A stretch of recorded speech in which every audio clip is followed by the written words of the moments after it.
Yeah, thank you for that. No issues. Yeah. Okay.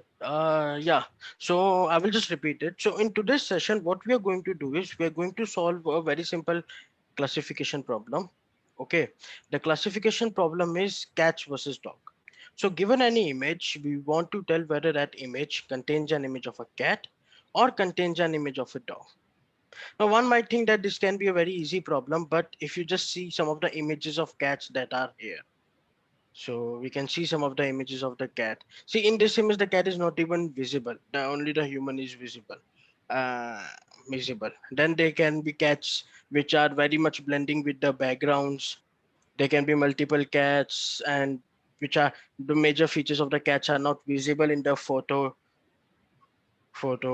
or it can be in different shapes as well, or with different type of obstacles. And you can see here, see so many cats just curled up inside it that you cannot uh, create a model of, or you can say that it's a cat. So there are so many different challenges whenever even we are working with such a simple classification task. Okay. And similarly for dogs, we can see that so here we can see that dogs in basic shapes and in various poses, and different kinds of dogs there are, and so on. Multiple dogs, and again dogs with humans and other. Here just the face of the dog is visible. So we can see that there are so many different challenges that no, you cannot just create a simple image based matching system.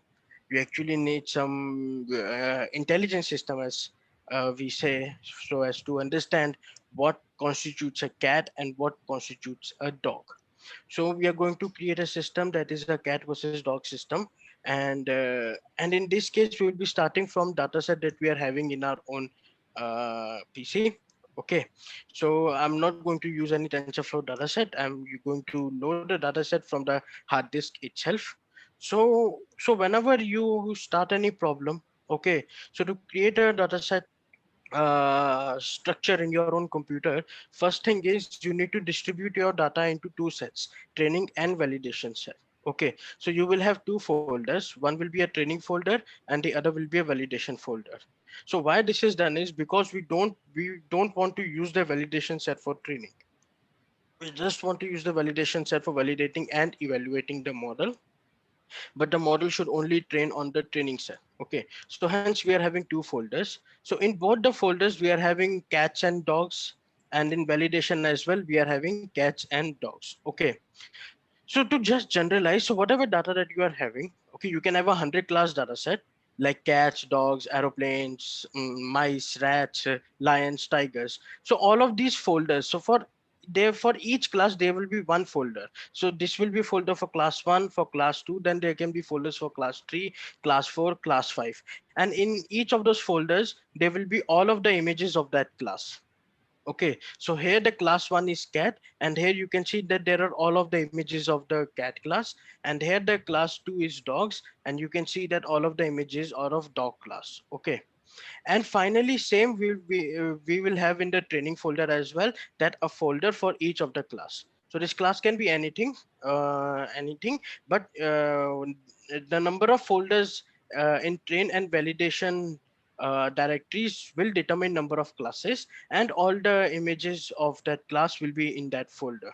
One thing also is important to note, that the names of the folders, that here it's cats and dogs, should be same, the names of the folders in both the training as well as validation directories. Because if they are not same, the pipelines do not work. So what we are going to discuss, they are highly automated pipelines. They are very efficient pipelines in data loading. We won't be writing our own Python code. We will be actually using a pipeline to load such data, and trust me, they are way more efficient than writing your own code. That's why we actually use one of these pipelines, and that's why I will be actually going through one of such pipelines. So this is the structure of the problem that we are having. We want to create a dog versus cat classifier. Okay, anyone is having any doubt till now? The problem statement is clear, what we want to achieve.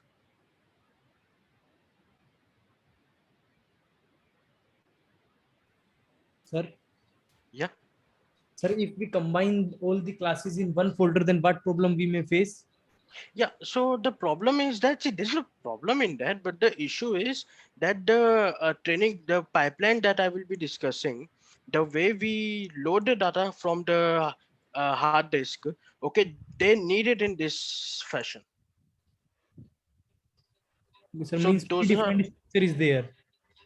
yeah, there are some Oh, predefined functions which I will be going through.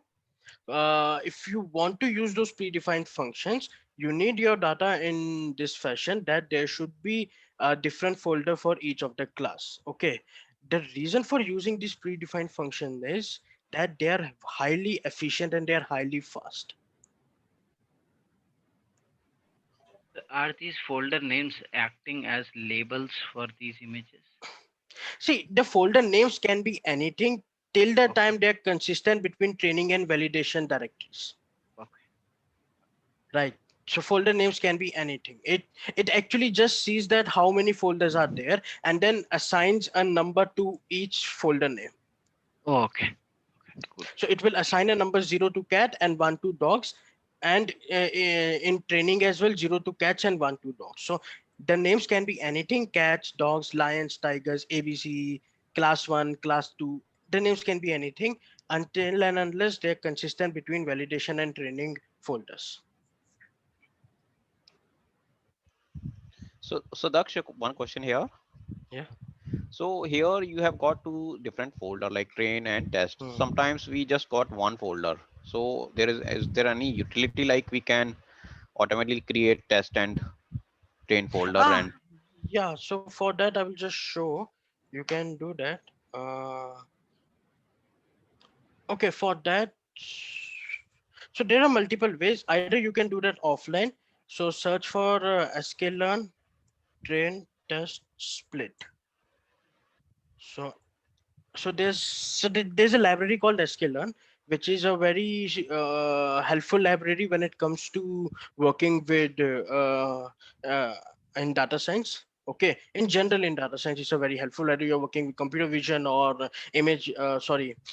natural language processing or any other field in computer and data science that you can think of. Okay, sklearn is a wonderful library for that. Sklearn has a lot of features for you. One of the features is train test split. So you provide any data set, you provide the parameters and how you want to split the data set, and it will split the data set into training and testing paths for you. but Daksh, this sklearn model works on this one folder. Suppose we have got one folder and Yeah. within that there is a one folder for cats, one folder for the Mhm. dog, one for some other. So will Yeah. it work on each folder separately?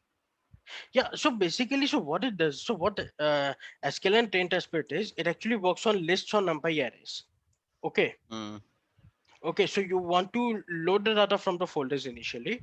Okay. Then use train test split to split it. You will have to write a bit of wrapper over this. I mean, nothing will split the folders on its own. You have to write a bit of wrapper over this to do that. But Yeah, I'm talking about that only because it will first look at cats folder, split yeah, that between train and test, then it will go to the dog. It will you can say apply the same thing there yeah. So so like that. basically, so using this function, you can write a small wrapper using. You can write a small wrapper over that. Okay. Okay. Yeah.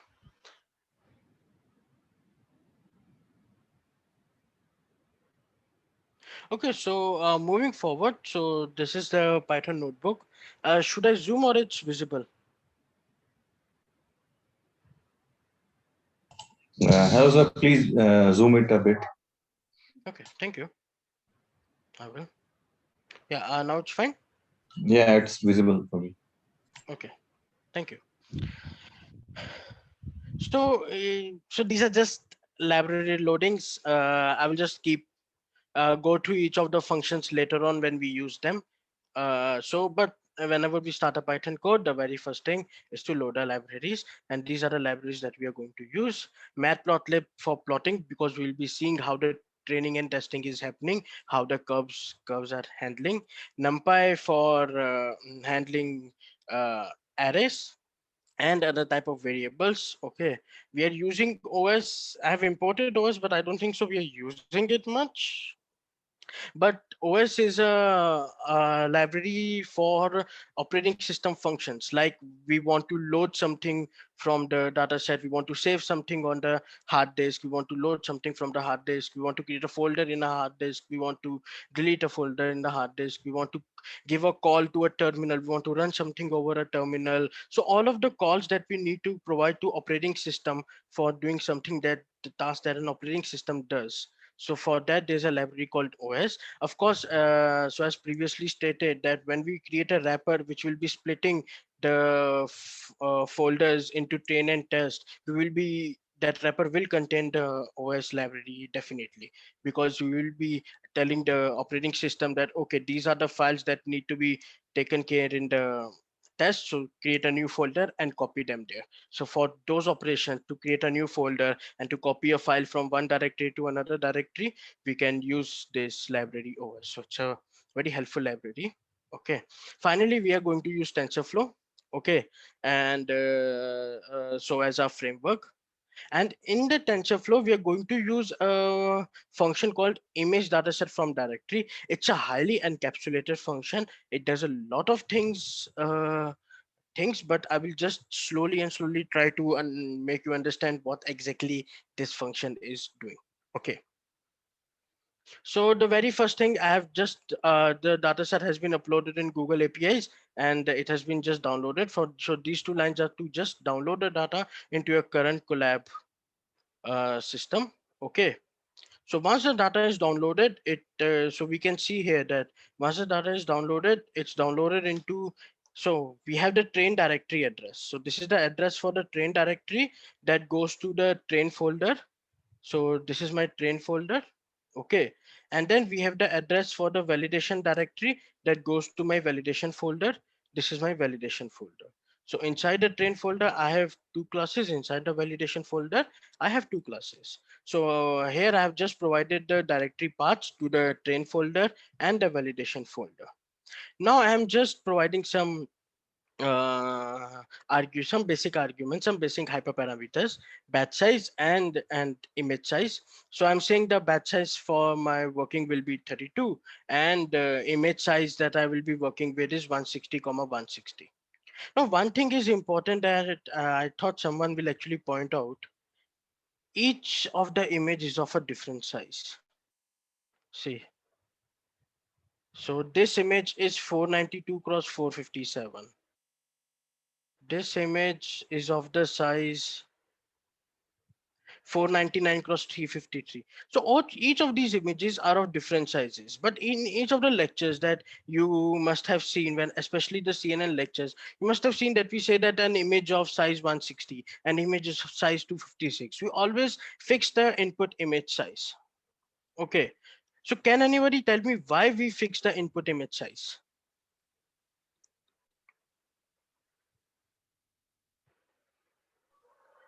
Because our network design will be based on this size.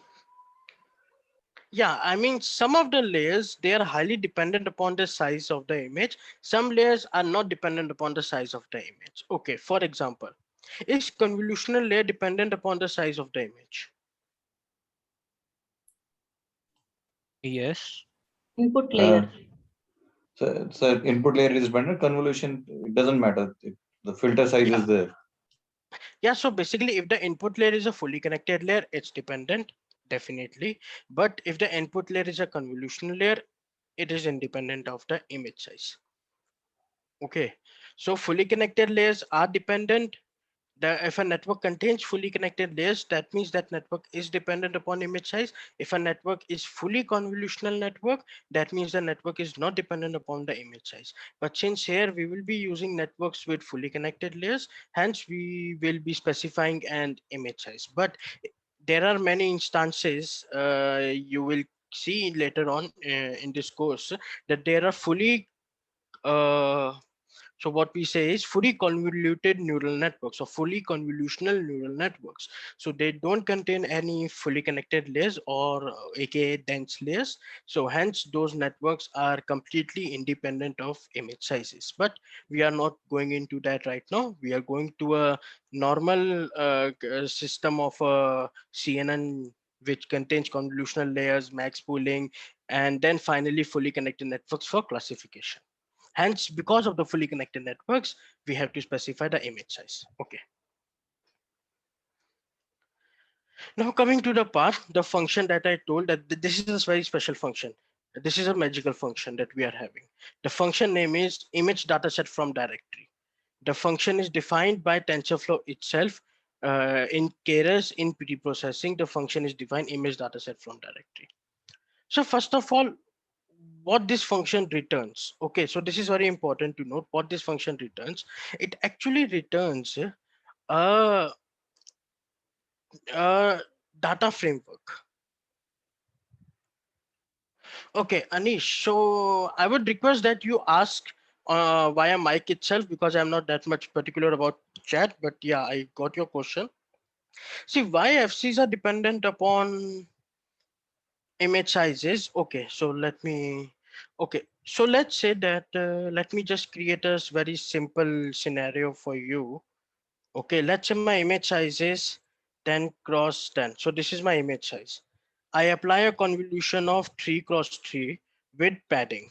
Okay, so after this convolution, and I apply 16 such convolutions. Okay, so after this 16 convolutions, what will be my image size? 8 cross 8 into 16. Padding is there. Okay, then 10 cross 10 into 16. 10 cross 10 into 16. So let us make it 10 itself. So the calculation is easy. Okay, now I want to apply a fully connected layer. So before applying a fully connected layer, what I will do is I will flatten this 10 cross 10 into 10, right? So if I flatten 10 Okay. cross 10 into 10, how much will I get? 1000? Mm-hmm. And Yeah. if I define a fully connected layer, 32. So what is the weight matrix here for this fully 1000 cross connected layer? 32. 1000 cross 32. Okay, right? Plus Now, 32. yeah. Yeah, plus 32, we can ignore that. Okay. Yeah, okay. Now I'm copying pasting this whole scenario again, but this time my image size is 20 cross 20. What will be the feature size? 20 cross 20 into 10. 20 cross. Perfect. Right. So what will be this? 4000, I guess. 4000. So what will be the weight matrix?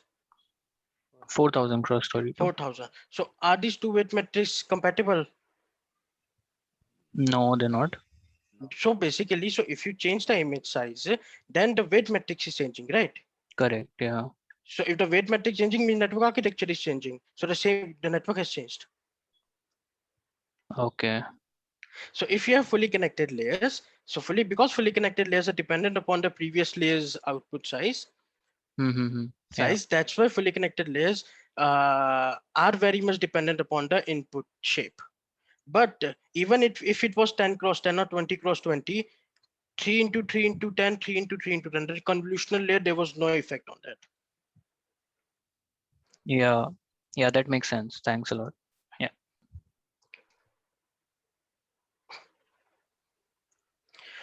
Okay. Yeah. So in image dataset from directory function, so what we are having in this function is that it will actually return something called an object of tf.data class. Okay, so this is a very powerful class, tf.data class. It will actually return an object of this class. Okay, now what this object of tf.data does, it does a lot of things, and I will keep on covering these things as I go in the code. But for it will be really helpful that if you actually wait, sorry, tf.data Google search.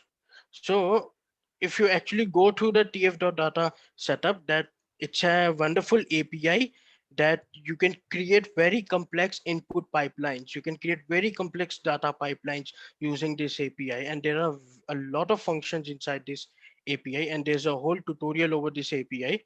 You just search on Google tf.data and it will put you over the tutorial. It's a whole guide over this pipeline, but I will give you a basic intro of what this pipeline is and how we can use it.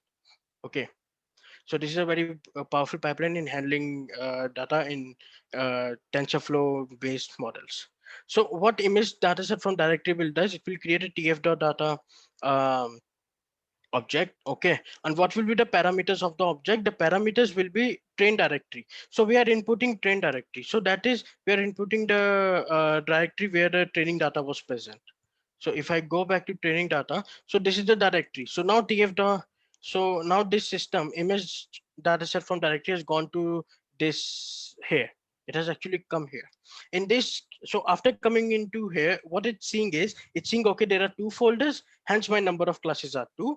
It will go inside each folder and it will record each of the images path. It won't load the images to the memory, but it will just record each of the images path and assign the label to each of the images as the label 0 because they were all in the first folder.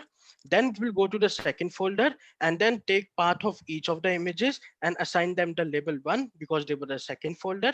Then it will go to the third folder and then assign take the path of each of the images and then assign the label 3, and it will iterate over all of the folders automatically and keep on extracting parts of each of the images and assigning the corresponding label based on which folder they were present in.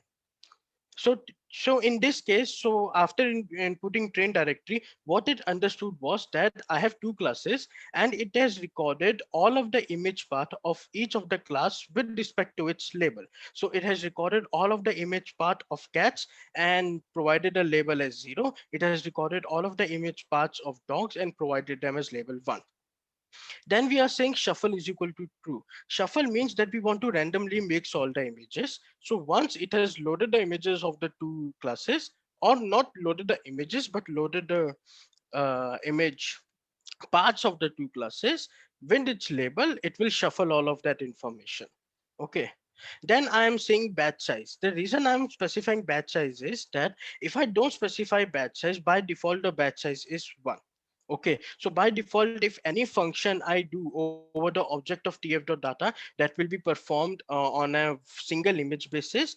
But now I want to say that any function that I perform on tf.data, that need to be performed in a batch of images. Okay, so I'm specifying a batch size of 32, and then I'm also specifying my image size. And so my image size is 160 comma 160. So what this will do is it will automatically resize all the images to 160 comma 160. We don't have to resize them. Okay, so it will automatically take everything in its control. So I'm just going to repeat the steps. What all it will do, it will go into the directory, it will read how many classes are there, it will load data of each of the class, not exactly load but record the part of the data of each of the class with respect to its labels, and then it will shuffle the data with respect to its labels, that even after shuffling the label information is preserved.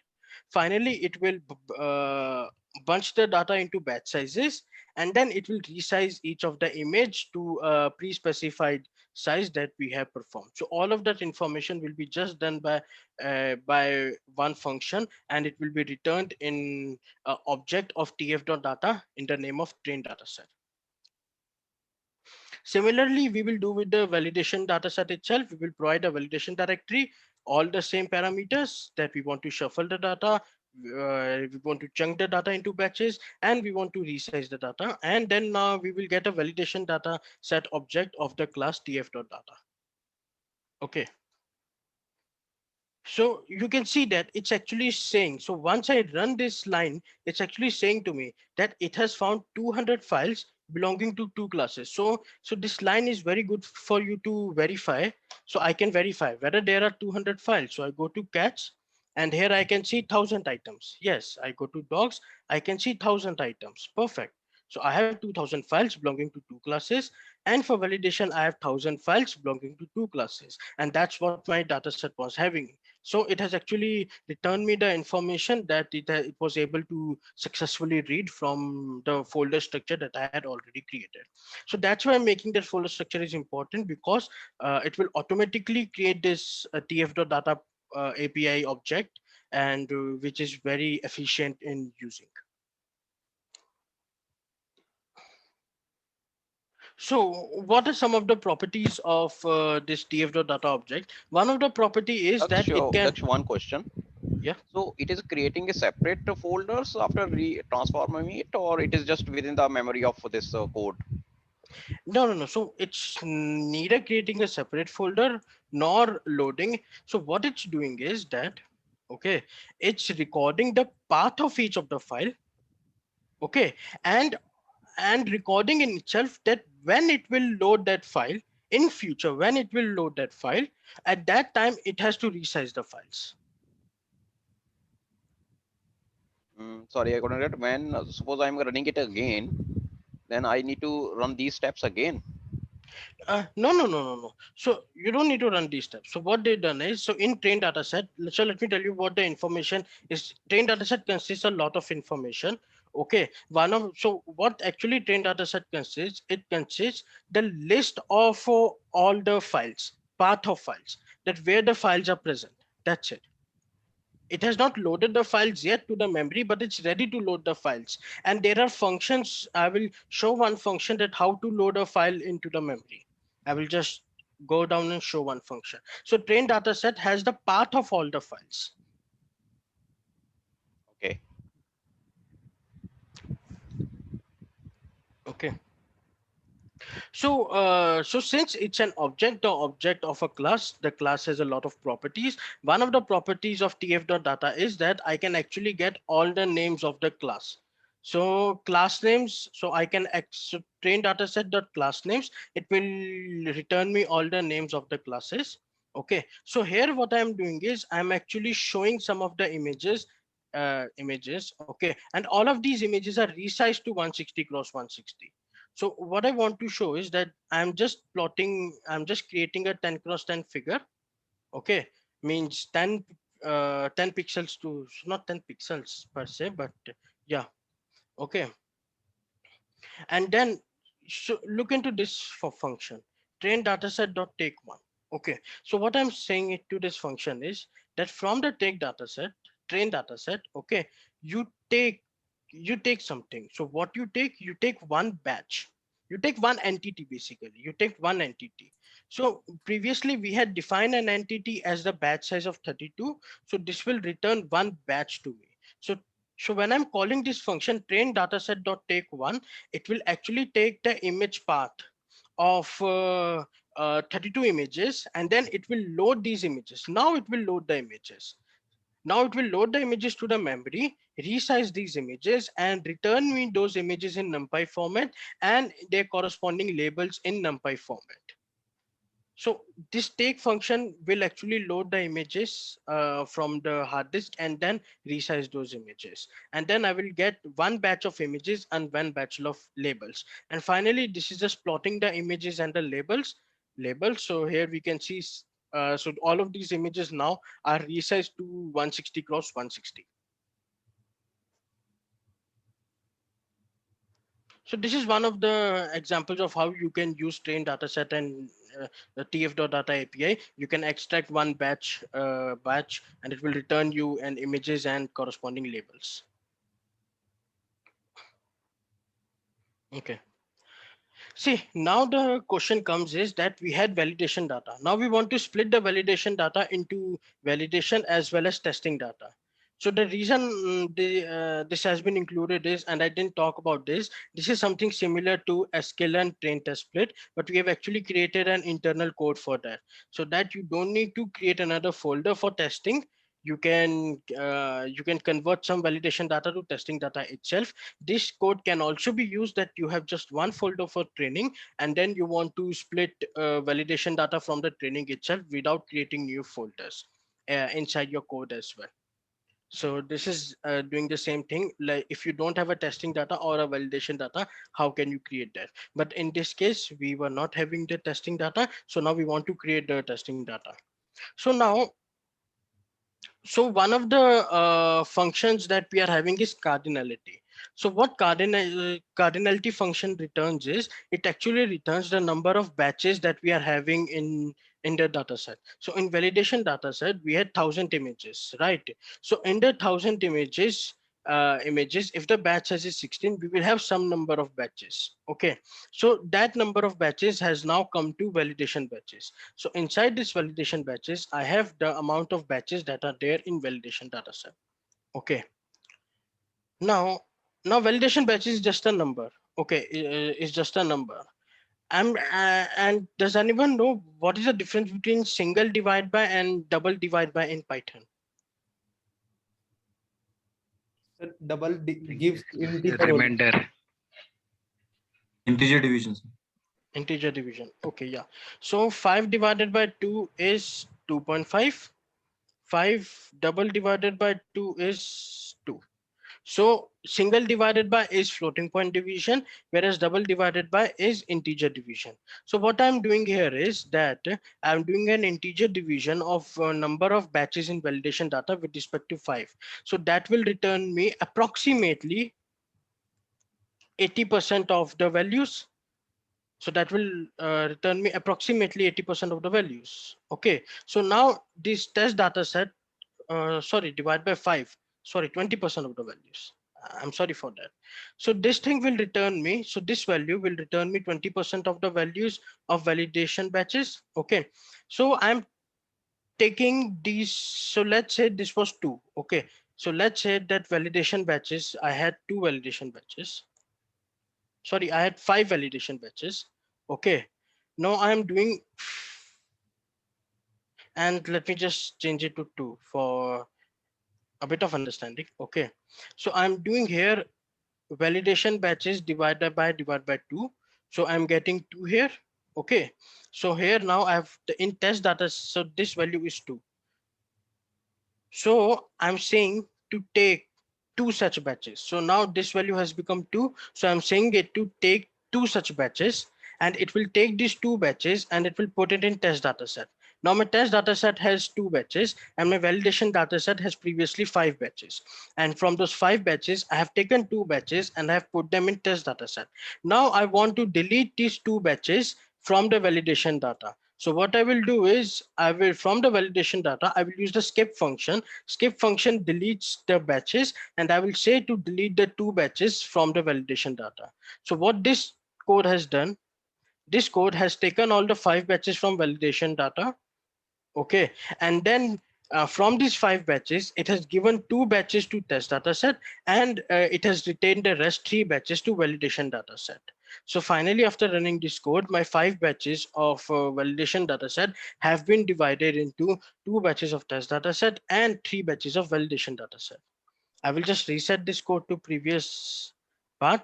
So in this case, what we are doing is that by dividing it by 5, we are actually putting 20% of the data set into test data set and 80% of the data set into validation data set.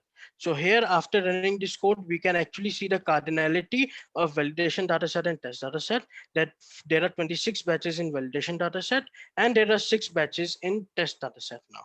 And if you would have printed the initial cardinality of validation data set, it would have been 32 batches. So with this set of codes, I have split my validation data into validation and my testing data.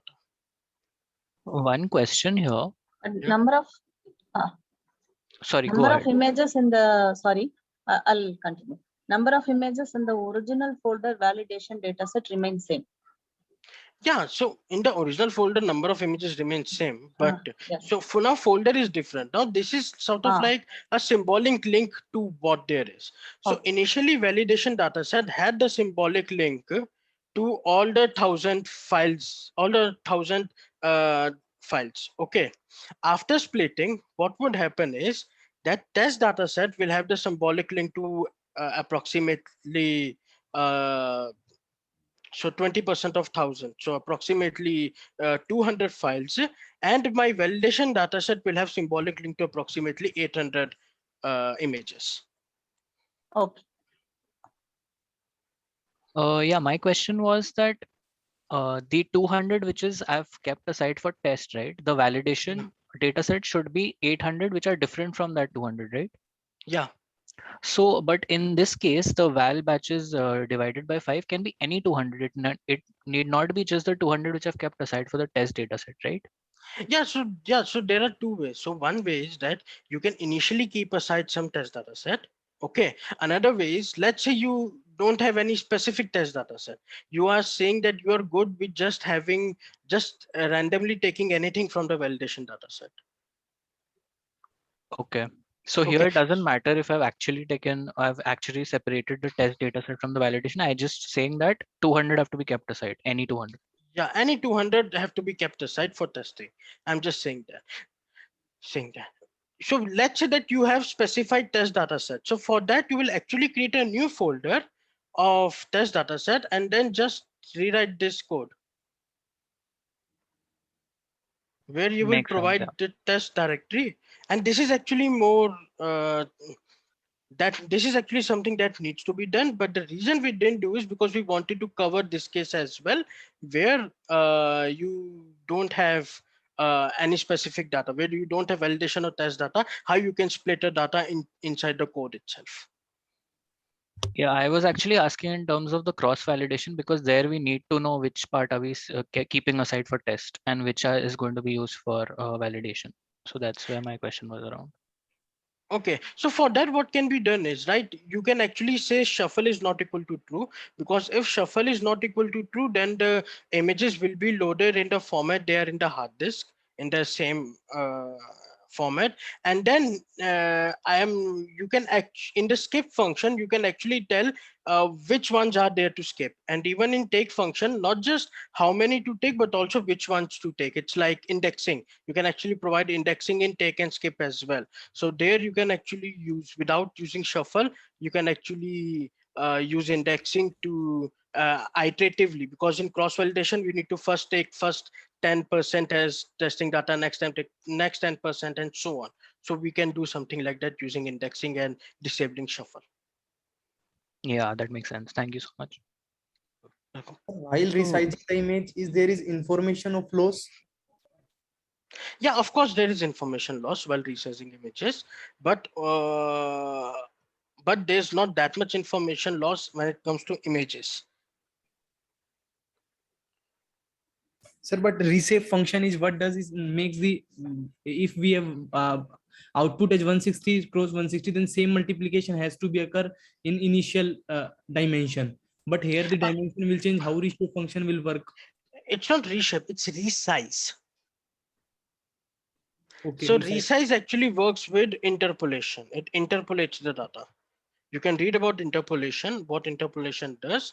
So I can just give you an example. Let's say my data is 1, 2, 3, 4. So this is a 4 pixel image. I want to convert it into a 2 pixel image. So what it will do is, it will take 1, it will take 3, and it will skip 2 and 4. So it will take 1 and 3. Now it has converted this image, a 4 pixel image, to a 2 pixel image. So this is one very blatant conversion, but this is one of the type of conversions. But interpolation is what happens, and there are many different types of interpolations. But yeah, and that's what in resize there is information loss. In reshape there is no information loss. Yes, sir. Understood, sir. So Yeah. I just want to get a final conclusion on the test data and validation data split. So generally in the end, when we evaluate the test data, they are like completely unseen values, so that we get the metric correctly, like the Yeah. accuracy value. So in this case, there will still be some seen values in the test data also, right? Because we are taking any 200 or any So 800. it's important to note that is, first of all, the network will never see validation and test data. It will never see these two data sets. Okay. While training, the network has never seen validation in test data, and we won't be even using the test data to know when to stop the network. So for example, in previous, there was a concept called checkpointing, right? We did checkpointing based on validation data set. We never do checkpointing based on test data set. Okay. Yes, ideally it makes sense that you should have completely different test data, but sometimes what happens is, in many of the cases, we do not have a very different test data. We have what is a bunch of what we say is validation/testing data. So this is a bunch of data that can be used for either validation or testing. So we just split the data set into validation and testing. I see. Okay.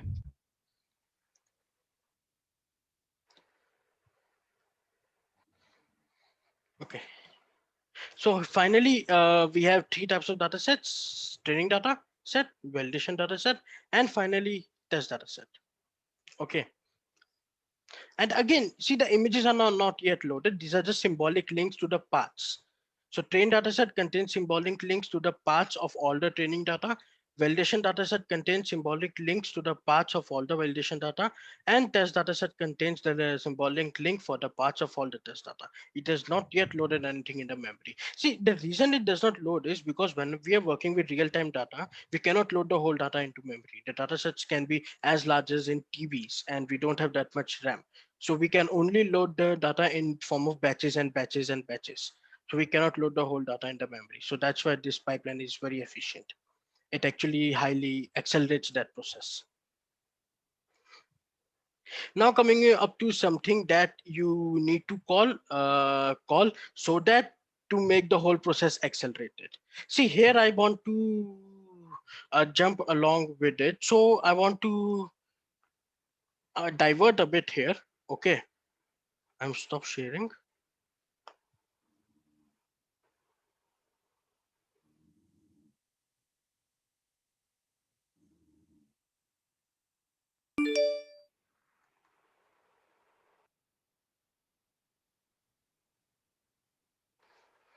Yeah. Yeah, so here what I want to show is the fact that, so what would happen? So this is my whole data set. Okay. Let's say this is my whole training data set, and these are my different batches.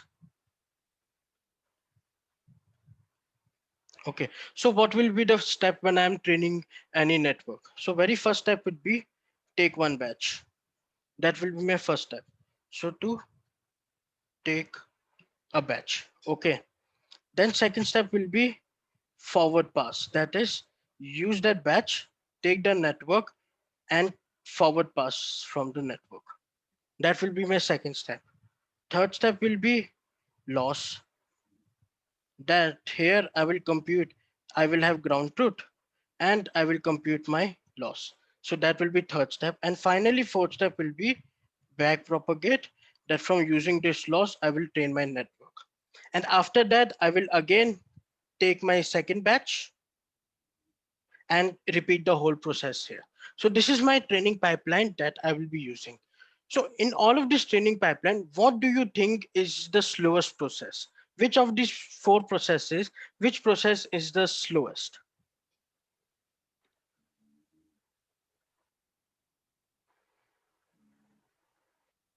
Just guess. Can anybody guess? Taking a batch, Yeah. Hello. taking a batch Okay. Why? deals with the memory, and that might take some time. Yeah. So anyone else? Sir, back propagation. Okay, so if we are doing in CPU, then backpropagation, yes. But for example, I have a GPU or a TPU, then I can parallelize backpropagation.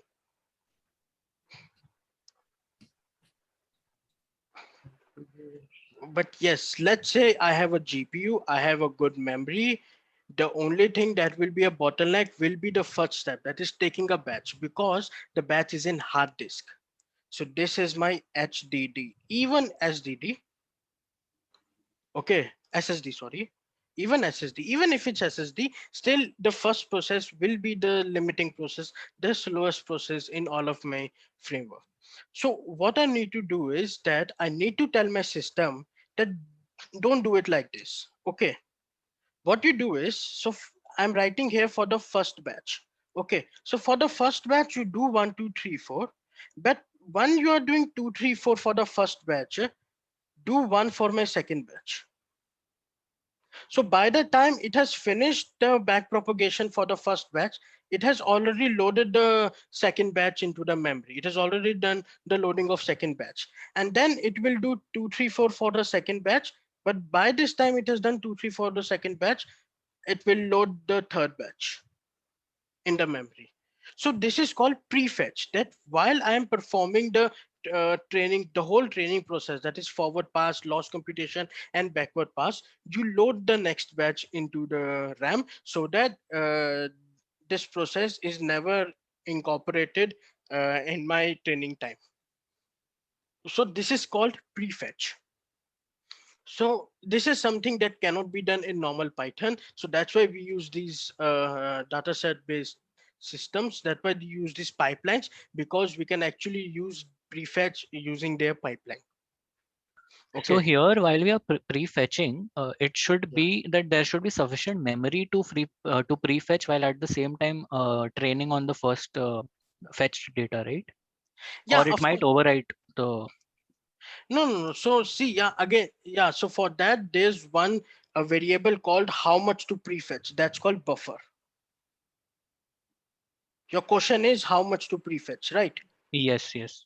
Because see, if we prefetch very small, let's say if we prefetch less than the batch size, then again we will have to fetch before the next training. Okay, but if can we prefetch a lot, because our RAM can be limiting. Okay, one way is to experiment with this buffer size on your own system, what kind of buffer size your system's RAM can take care of. Another way is leave it to TensorFlow. Okay, that can be done. We can leave it to TensorFlow. I will just show you how.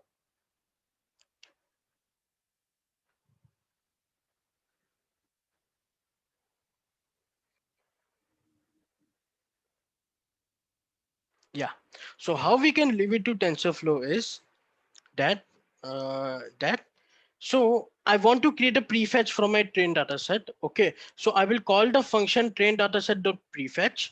Okay, so now this will create so now this knows that it needs to create the prefetch. When I'm training using train dataset, it needs to create the prefetch. Okay, but what will be the buffer size? So one way is that you can provide your own buffer size and experiment. Another way is use this function tf.data.autotune.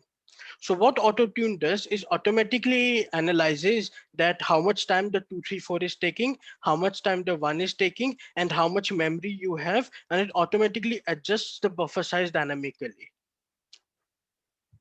Yeah, this is really helpful.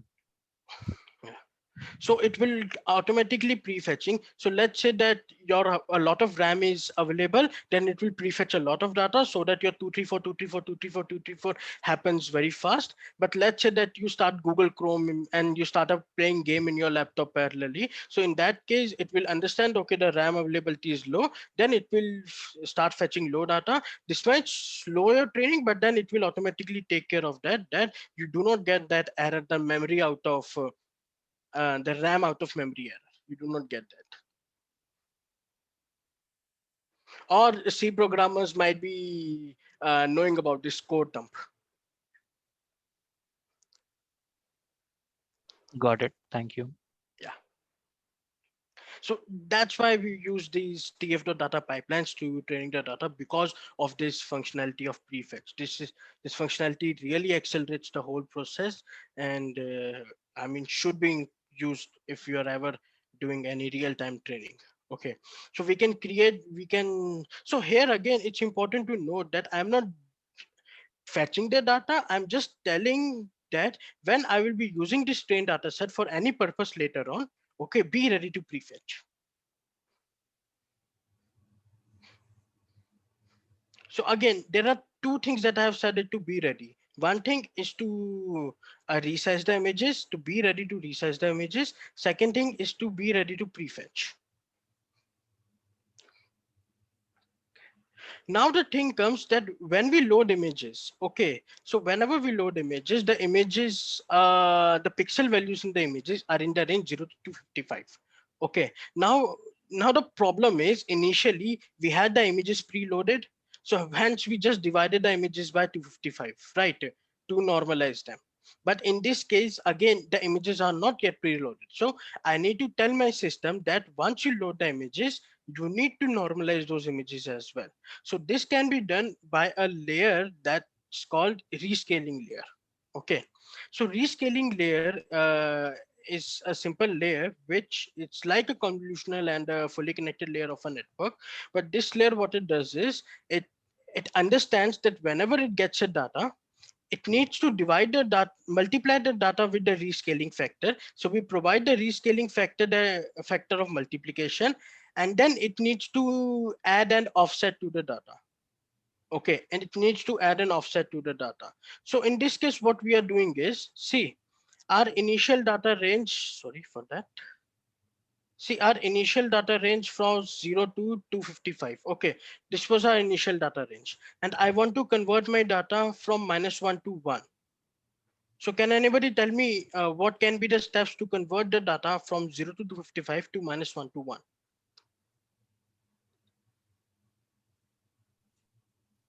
So min max. Min max will convert from 0 to 1, not from 0 to 55. Sorry, not from -1 to 1. Sir, 10 hyperbolic. Yeah, tan h.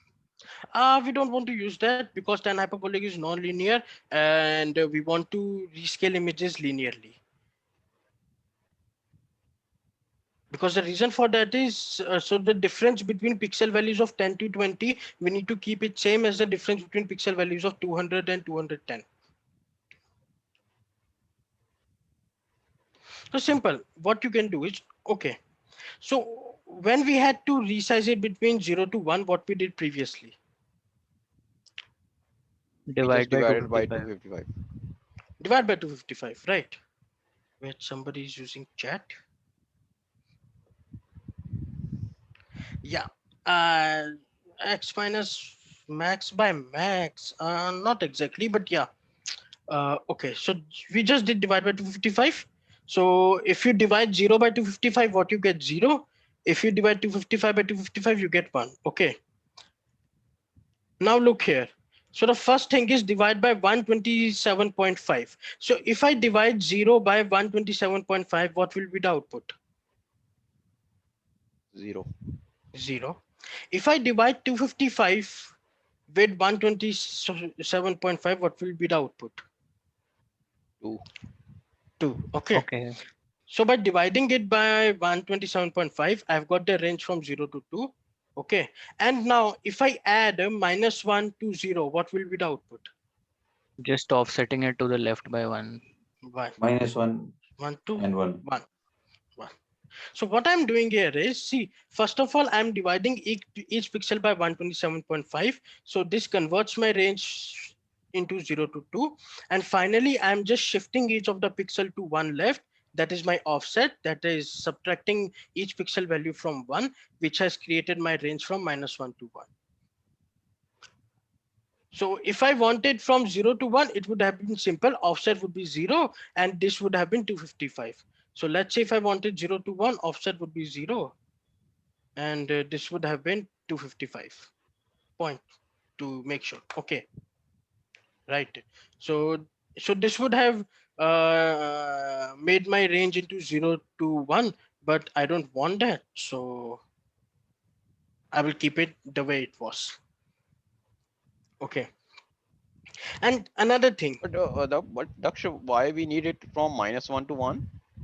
We can Yeah, use 0 to 1 as well, no? Like you can use 0 to 1. The reason why we need it, so one of the aspects that I'm going to cover in today's tutorial is fine tuning. Okay, in fine tuning, we actually utilize pre-trained models.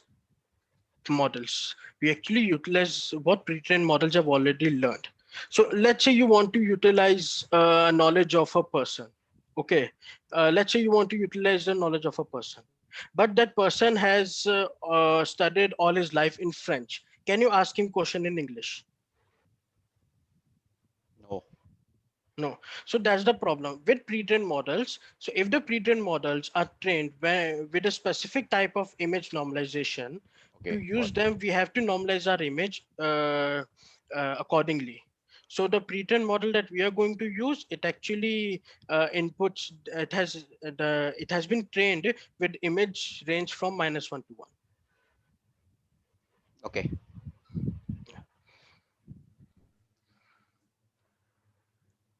Yeah. So okay, and another thing that we want to, so image size, if you go ahead, so how many know what is this in Python, what we call this in Python? What is the data type of what I have shown, what I've highlighted? Tuple. Tuple, yes. So tuple is something like a list, but not exactly a list. Okay. So it's a tuple having so what, two values. So let me say I've created a tuple 1 comma 2. So I've created a tuple, right? So if I say a0, I will get 1. If I say a1, I will get 2. So this is something similar to list, but not exactly a list. Okay, so this is a tuple. Tuple actually contains a set of values. So I have created a tuple of image size that is 160 comma 160. Okay, now I'm going to use that tuple. Now what will be the size that will be inputted to the model? It will be 160 comma 160 comma 3. Why 3? Can anybody tell me? For the RGB inputs? It's RGB. Yeah, because each image is actually RGB. So that's why I will have 3 channels. Okay, now I want to convert image size, which was a tuple of 160 160 to a tuple of 160 163. So what that will do is, so I will just rewrite this line. So I had a tuple 160 comma 160, and what I'm doing is I'm adding another tuple 3 comma. So what it is doing is, so once you are given two tuples and you use plus, it's a concatenate operation. So this will concatenate the two tuples and provide you a single tuple, sorry, and provide you a single tuple. So this operation will provide you a single tuple 160 comma 160 comma 3. Okay, so that is something that we are doing. We are having an image size couple 160 comma 160, and we are concatenating it with a couple which is just having 3. So finally the image size is 160 comma 160 comma 3. Why I require image size is because, see, this rescaling layer will be the very first layer of my network.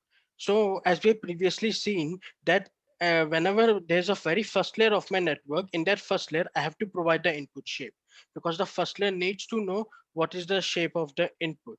So that's why I have to provide the input shape as image shape, that is 160 comma 160 comma 3. That's why I've created this image shape tuple of 160 comma 160 comma 3. So I'm creating a rescaling layer which will rescale, which will normalize my image, and it knows that it will get an input of 160 comma 160 comma 3. Now we are going to define a very shallow CNN model. Okay, now the shallow CNN model is a simple model. It will have one convolutional layer and one global average pooling layer, one dense, and couple of dense layers. That's it. So initially, to define a model, I just create an empty model. So to get an empty model, I call the function sequential. Sequential function actually returns me an empty model. Okay, so inside this empty model, I can keep on adding the layers. So first of all, I'm going to add the rescale layer, because the very first thing I need to do is rescale my images. Okay, after rescale, I want to add a convolutional layer. Okay, so you can see, to add a convolutional layer, tf.keras.layers.con2d, C is capital, D is capital. What are the parameters of a convolutional layer? The very first parameter is number of filters. Okay, so I'm saying that this layer will have 32 filters. The second parameter is size of the filter. That I'm saying the size of the filter will be 3 in X direction and 3 in Y direction. The third parameter is that how much the filter will move, how much the filter will stride in each direction. So the filter will move one in X direction and one in Y direction. The third parameter is padding. So what I mean by padding is equal to same is that, see, when my filter is 3 cross 3, I need to do 2 padding. When my filter is 5 cross 5, I need to do 3 padding, and so on, right? So the how much padding I need to do is actually dependent upon the filter size. If I provide padding is equal to same, it will automatically take care of it. It will automatically, based on my filter size, pad in such a way that after this convolution operation, my output is the same. Okay, so even if I use a 7x7 filter, I don't have to calculate how much padding I need. I can just write padding is equal to same. So it will automatically take care how much padding is required.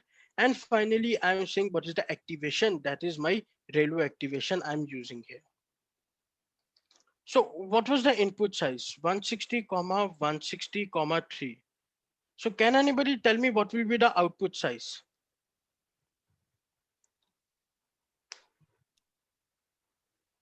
One 160, Perfect. The output size will be 160, 160, 32. And what will be the size of the convolutional 2D filter? Okay, don't tell me. Everybody write it in chat. What will be the size of the convolutional filter? Everyone write it in chat.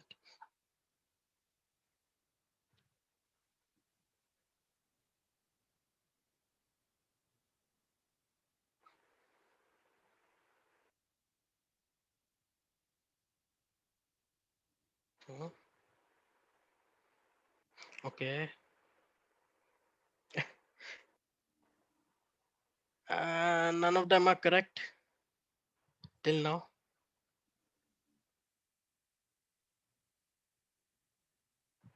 Ah, yes.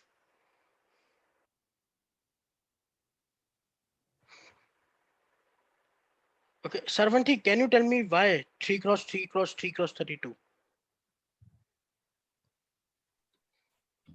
So 3 by 3 is your filter size, and then across all the 3 RGB layers, and then Yeah. 32 filters.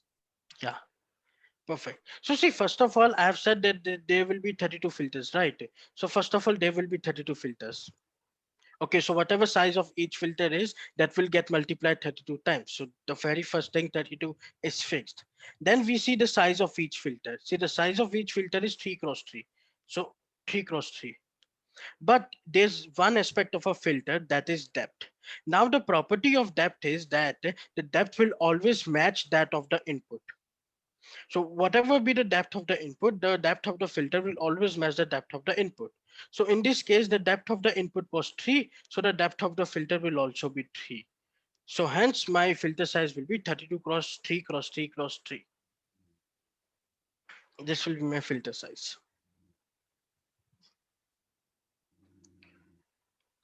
Okay, so finally I've got an output of 160, 160, 32. Okay, now see, this is a three-dimensional tensor. Okay, so this is a three-dimensional tensor, right? Or I don't want to use the word tensor. This is a three-dimensional object, I can say, for generalizability, right? Now you can see here it's a dense layer, right? A dense layer takes a single dimensional vector. So this is a three-dimensional matrix, you can say, and dense layer only takes a single dimensional vector. Okay, so I need to convert this thing into a single dimensional vector. So there are multiple ways. One way that you guys know is flatten. What flatten will do is it will actually convert everything into a single vector having values 160 cross 32 comma 1, or you can just write comma. So it will just multiply all of these values and then it will concat all of these values in a single dimension. Okay, and it will create a very long vector. And so that is what flatten does, but this is highly not desirable. So the problem with creating such a long vector is that let's say I've created a vector which is 160 into 160 into 32. So how much will be 160, sorry, into 160 into 32? So 819200. Okay. So after flattening, it will be 819200. The dense layer is 100. So 100 is the dense layer. So what will be the number of parameters here? 81920000. So these many number of parameters. So if I break it down, 81 million parameters, or in other sense, 8 crore parameters. So if I use a flattened layer in actually CNNs, which are handling actual image sizes, in just one dense layer, I will have 8 crore parameters. So hence we never use flatten when we are talking about convolutional neural networks. We never use flattened layer because this is very huge number of parameters. We cannot handle such number of parameters. So flatten, to convert this thing into a single vector, flatten is out of the stadium. Right. So what I was having 160, 160, sorry, 32. So what is the way that we actually use is that's called global average pooling. So what global average pooling will do is it will take the 160 cross 160. So you can see this 160, 160, 32 as I'm having 32 matrices of 160 cross 160. So I'm having 32 feature maps of 160 cross 160, or am I having 32 images of 160 cross 160? Okay. Now, what global average pooling will do is it will take the average of all the 160 cross 160 values and it will return me one value. So it will just take the average of one feature map and it will return me one value. So for each feature map, it will return me one value. How many such feature maps I have? I have 32 such feature maps. So it will keep on returning me one value for each of the feature maps up till 32 feature maps. So in total, it will return me 32 values. So what it will do, it will take the whole feature map and it will average out the whole feature map and return me one value. It's just averaging a feature map. So that is what global average pooling does. It actually decreases the number of parameters that will be required in the next layer drastically. Yes, there is information loss. Okay, but as we will later see, while using global average pooling, and you can see it in the state of the art papers as well, even in our works that we have used, global average pooling performs really well. Okay, so this is what we do in global average pooling, that we actually convert a feature map of 160, 160, 32 to a simple vector of a 32 dimension. If the feature map was 160, 160, 64, the output would have been 64. If the feature map was 200, 145 into 128, the output would have been 128. Okay, so so whatever the shape of each feature map is, that is irrelevant. It will just average out all the values in that feature map and give me one value for each of the feature map. So this is what global average pooling does. So now I've got so in this case, I've got a 32 dimensional vector. I will add a dense layer, which the input will be 32 dimensional and the output will be 100 neurons. And finally, my last dense layer, that is my classification layer. So this will be my model. So we can see the summary of the model, that the output of the first rescaling layer is 160 cross 160, 3.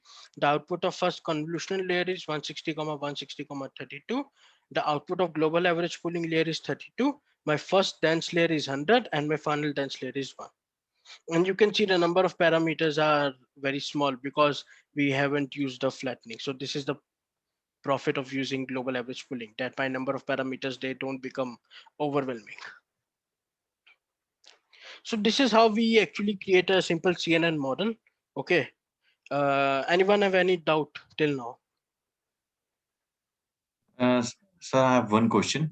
So in the fourth line, you haven't passed any parameter to this global average pooling. So it will take care of the parameter from previous and next layer.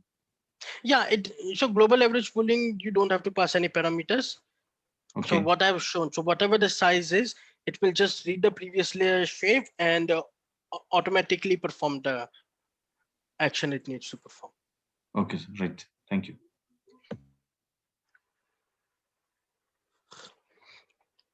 One thing here to, yeah, sorry, continue. Sorry, yeah, I was saying that any reason why we are using, okay, in this case, it makes sense because we're just having one feature map, but like whenever we are taking windows, right, and filters, we use max pooling over average pooling. Any reason? No, yeah, so I will come up to another architecture where I will be using max pooling, a deeper architecture. Okay. Yeah, that's fine. Yeah, this was just a simple shallow architecture. Yeah, fine, got it. Thank you.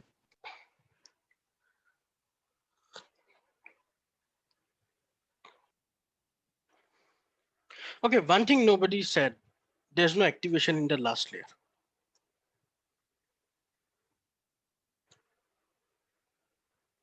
Can you see? There's no activation. Yeah, right, sir, right. There is no activation. And another point, how many classes did I had for just my 2 classes? 2 classes. So right. According to the previous knowledge, what is the number of neurons in the output layer? 2. 1 neuron will be sufficient, sir. If it produces 0, it means one class. 1, it means another class. 1 neuron is sufficient for binary Yeah. classification. For binary classification. So this is a very specific case. The reason I covered the binary classification is to cover this aspect as well. So let's say it was a 10 class classification of problem, then there would have been no problem. We would have 10 neurons in the last layer because I want probability for each of the classes. Let's say it was a 1000 classification problem. I would have 1000 neurons in the last layer. Okay. Okay. But when I have two classifications, okay, so I have two options in that case. Either I can use two neurons in the last layer for binary classification, in which each neuron will provide me probability of the data point belonging to each of the classes, or I can just use one neuron. So what this one neuron will be saying is probability for first class. So this one neuron will just give me the probability for first class. Okay, so I'm saying it as P1. So from the P1, I can calculate P2 as 1 minus P1. P1. So it's actually redundant for binary classification to have two output nodes, right? It's actually redundant. You are just increasing the number of parameters. So that's why I have used a single output here for binary classification. Sir, I have a doubt. Yeah. If we use the activation function, if we have a 10 class problem statement, and if we specify 10 and activation equals to softmax, it makes some difference? Yeah, no, I will actually come to that. So the reason I haven't, so that activation part is another thing that I have done, but I'm first talking about, currently I'm talking about the number of neurons. That is actually a bit of complex thing ahead, that why haven't I given any activation here. Okay, I will come to that part later on. Okay, but first thing is that number of neurons. So if we need a 10 class problem, we need 10 neurons, right? Yes, sir. Yeah, so but if we need a 2 class problem, we can just work with one neuron itself. Having 2 neurons is redundant. Yes, sir. Okay, now I will come to the activation part a bit in coming time. Runtime.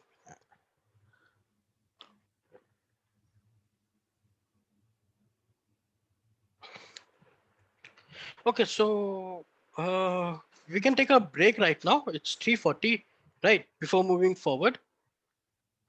Okay, so we can take a 15 minutes break. Last question, I have a question. Yeah, So yeah, there yeah. is going to be no activation in the last layer.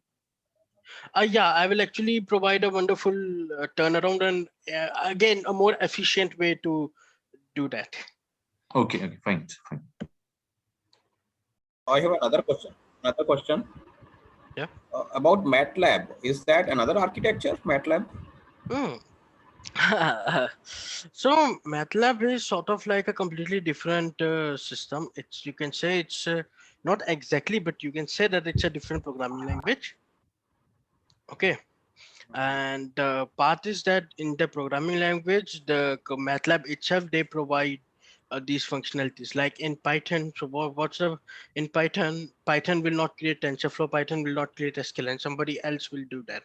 But in MATLAB, there's one company who have created a basic programming language, as well as they provide all the functionalities over that. Okay, so they are not using Python. That is separate. So they are integrated with Python lab kind of thing or not? No, completely separate. They have their own different compilers. That's why I'm saying it's a completely separate programming language. Okay.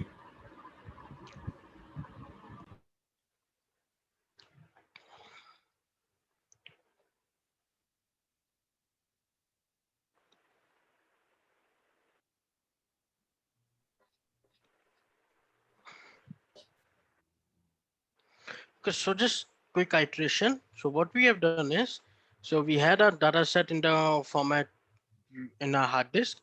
We created tf.data objects from the data set with the properties that it will be broken into chunks of 32 of batch size, and each image will be resized to 160, 160.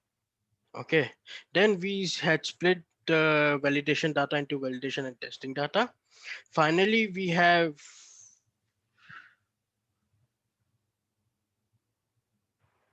No, Chirag, it will be really difficult to do that today. We will try to cover it sometime later on, because CNN, half the CNN was supposed to be over last week, so it got a bit postponed. So CNN is more important than SAMI, so we won't be covering SAMIs today. So since we cannot load all of our data set into our memory at a time, so what happens is we actually load the data set in batches while training. The problem is that can create a bottleneck of hard disk access. So for that, we have defined a prefetch in which we have told the system that when we will be training, you need to prefetch some amount of data beforehand itself, so that the IO does not become blocking, and the whole process can go very smoothly. So we have assigned prefetch to all of the 3 data sets. Okay, finally we have defined a rescaling layer to normalize my images, and then created a very small neural network in which the first layer will be rescaling layer, then my convolutional global average pooling, dense and dense. And this is a very small network of just 4,000 parameters, a very simple network. Okay, so this is something that we have done till now. And dense one, because it's a binary classification using 2 neurons, is redundant. Now comes compiling the model. Okay, so before compiling the model, so the reason I actually took the break here was I want to cover something about these activations and everything. Okay.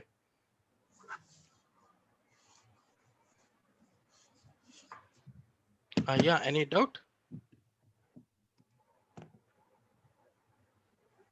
Yeah, if you don't have any doubt, I would request everyone to please mute your mics.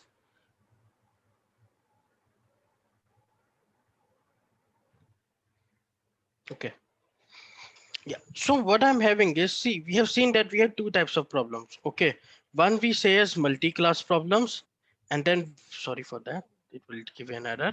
And one we say as binary class problems. Okay, binary class. The reason I'm adding 3 classes is so that it does not confuse. Yeah, okay. So in multi-class problem, I have more than 2 classes. And in binary class problem, I have 2 classes. Okay, and for classification, I need to have at least 2 classes. Okay, right. So in multi-class problem, let's say I have a 10 class problem. Okay, so in that case, my dense layer is 10 with activation equal to soft max, right? And I use cross entropy loss. Is everyone familiar with this structure? Yeah. Anyone who's not familiar with this structure, because please say now. Okay, so this is a very familiar structure. Okay, can anybody tell me what is the what is the softmax what is the formula of softmax activation function? E power x minus e power minus x by e power x plus e power minus x. No, sir, Okay, e so power summation of all the classes for e power x. yeah, basically it has e power x in numerator and e power x in denominator, right? Okay, so this we all agree on. So softmax activation is some activation which is having e raised to the power x in numerator as well as e raised to the power x in denominator. X can be anything, but it just has e raised to the power and e raised to the power. Okay. What is cross entropy loss?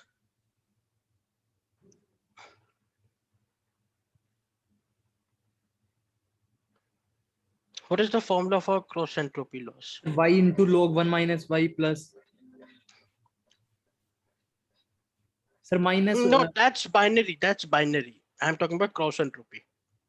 Sir, minus y log y. Yeah, minus y log y dash. Yes, sir, y dash. Okay, where y dash is equal to this. Okay, so it's important. So here is an e raised to the power and here's a log. What happens when you log e raised to the power? Get x itself. We just get x. Yeah, so they If it's a basically cancel natural- out each other, right? Yeah, Right, these right. are natural logs. They cancel out each other, right? So basically, so if we are defining softmax here, so first what it's doing, it's computing a raised to the powers and then doing divide by adding and everything else. Then if we are then defining cross entropy, after doing all that computation, okay, what it's saying, okay, now you have to compute a log of it. It's redundant, right? Why we need to do that? So for that, what TensorFlow did is you remove the redundancy, okay? What you do is you you don't specify any activation here, okay? I will take care of activation in my loss function itself, because in that case, because since the activation will be taken care in loss function, the log and e raised to the power x will cancel out each other. So for that, what we do is, so whenever we call any loss of TensorFlow, so let's say we call TensorFlow any loss, it can be binary cross entropy or it can be categorical cross entropy loss. Okay, we just define from logits equal to true. What does this mean? Whenever we are defining from logits equal to true, we are saying to the TensorFlow that we have not defined any activation function. You take care of it yourself. So in that case, the loss function that it will call is the one which will be the combined loss function of activation and loss. So it will automatically take care of logging and canceling the logs and exponentials. Okay, but if I would have used here some activation, let's say I would have used here activation. Okay, so in that case, I will specify from logits, sorry for that, from logits is equal to false. So when I specify from logits equal to false, now I am telling TensorFlow that I have already specified an activation. You just compute the loss for me. You don't have to take care of activation function.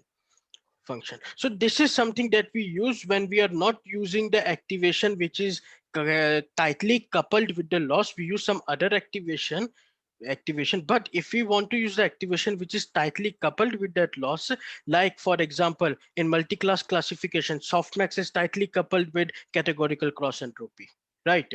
So we know that this system is tightly coupled, that is the system everyone uses. Okay, so we can just specify that from logits is equal to true, and we have no need to specify the activation function. Okay, now there's another thing. See, for binary class, so for binary classes, I have two scenarios. Okay, one scenario is I can use two neurons. So in that case, what I will do is, so if I use two neurons, in that case, my activation will be softmax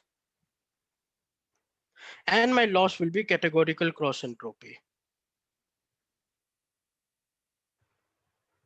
Okay, so my activation will be softmax and my loss will be categorical cross entropy, which is actually similar to the previous one of 10 class classification. Okay, or as TensorFlow says, just do categorical cross entropy with logits as false.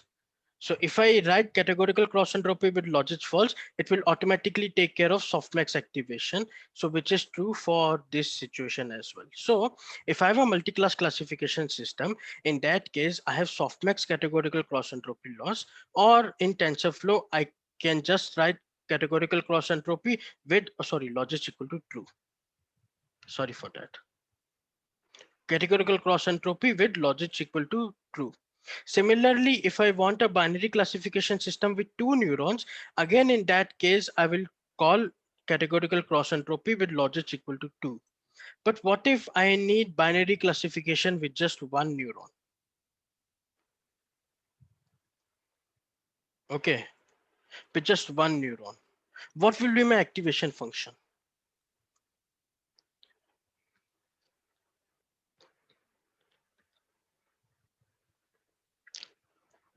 Anyone? Sigmoid. Sigmoid, yes, because see what I need a probability that the data point belongs to class 1. Because the probability that a data point belongs to class 2 is just 1 minus the previous probability. So a probability lies between 0 and 1, and that's what sigmoid does to me. So for binary classification with single neuron, my activation will be sigmoid and my loss function will be binary cross entropy. Okay.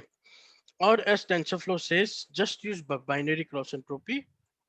Binary, I'm not writing the whole thing, and tell that logit equal to true. It will automatically take care of sigmoid activation function. You don't have to specify it. Okay, so for a single neuron binary class, the loss function that we are using sigmoid binary cross entropy loss function. Okay, and that is the loss function that we'll be using in this case. Oh, sorry for that. Yeah, that will be the loss function that we'll be using in this case. Okay, so I'm using binary classification with one neuron, right? So while compiling the model, the first thing I'm specifying is the learning rate. Okay, so using that learning rate in my compile, the first thing I'm specifying is my optimizer. I'm specifying the Adam optimizer and providing my learning rate. Then I'm specifying my loss as binary cross entropy with from logit equal to true. So it will be sigmoid binary cross entropy loss. And then I'm providing metric as accuracy. Okay. And then once all of this is provided, now I can train the model. Now this is something where the system changes from previous part. So you have to realize that previously we had training images and training labels in the last session. Then we had validation images and validation labels and testing images and testing labels, right? But in this case, we do not have any of that. We just have a tf.data object of training dataset, validation dataset, and testing dataset. The beauty of it is you need not to do anything. You just need to pass that object in your fit function. That's it. So you call model.fit. You say to training that model, this is the training data set, or this is the base. So on what this training data set contains, all the instructions that we have previously given, the symbolic links, the resizing, and also that prefetching. So all the instructions are already given. So this training data set will automatically take care of everything now. We specify epochs, and then we specify validation data as validation data set, and we return everything in history to plot. So here you can see that all that it will I haven't specified batch size. I haven't specified any such thing because all things have been previously already specified.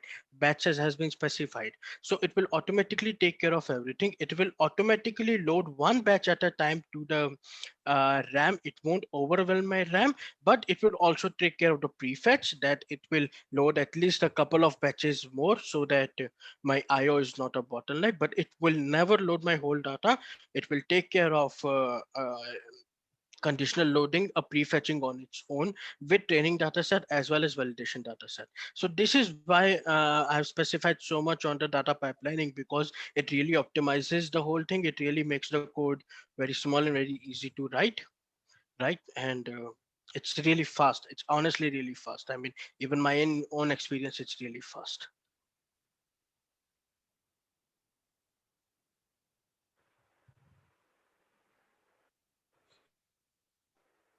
Hello, now is my audio available? Yeah, Yes, sir, it's audible. audible to me. Audible to me also. Okay, so did I got cut in between or? No. No, okay. Oh, sir, you are not cutting. Okay, so Satyendra, maybe your internet issue could be there, your side. So just check it out. Okay. Yeah, so what I was saying is that using these trained data set, it's really easy to just use the fit, and automatically everything will be taken care of. And it's also important to know that we were not restricted by using TensorFlow's data. We actually had our own data in our own folders, in our own hard disk, which we used. So again, that's a positive that we are having. Okay, and so I'm just training the model for 2 epochs, and I can see that. And after that, I'm evaluating the model on test data set. Again, test data set is again a tf.data object, which has images, labels, and all the predefined properties they were having. So I'm just evaluating the model. And finally, I'm getting an error after just 2 epochs. I'm getting a high error because it's just 2 epochs, plus the network is very small. It can't take care of such a complicated task of cat versus dog.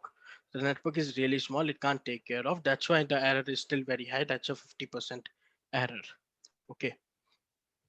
So this was about creating a very small, but now comes, let's say that I want to create a really big neural network. Okay, a neural network which has convolutional ReLU, maxpool, convolutional ReLU.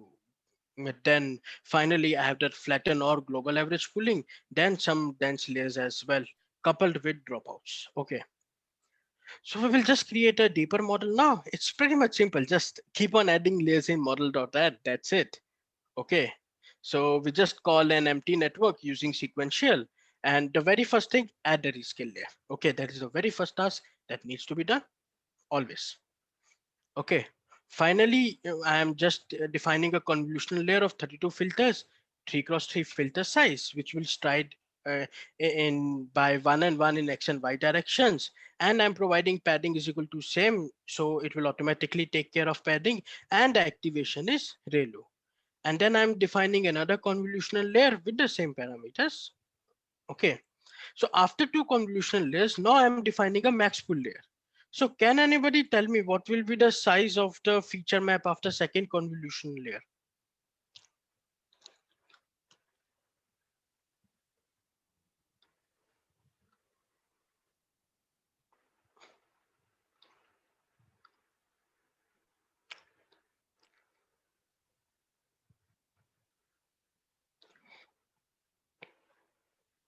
Hello?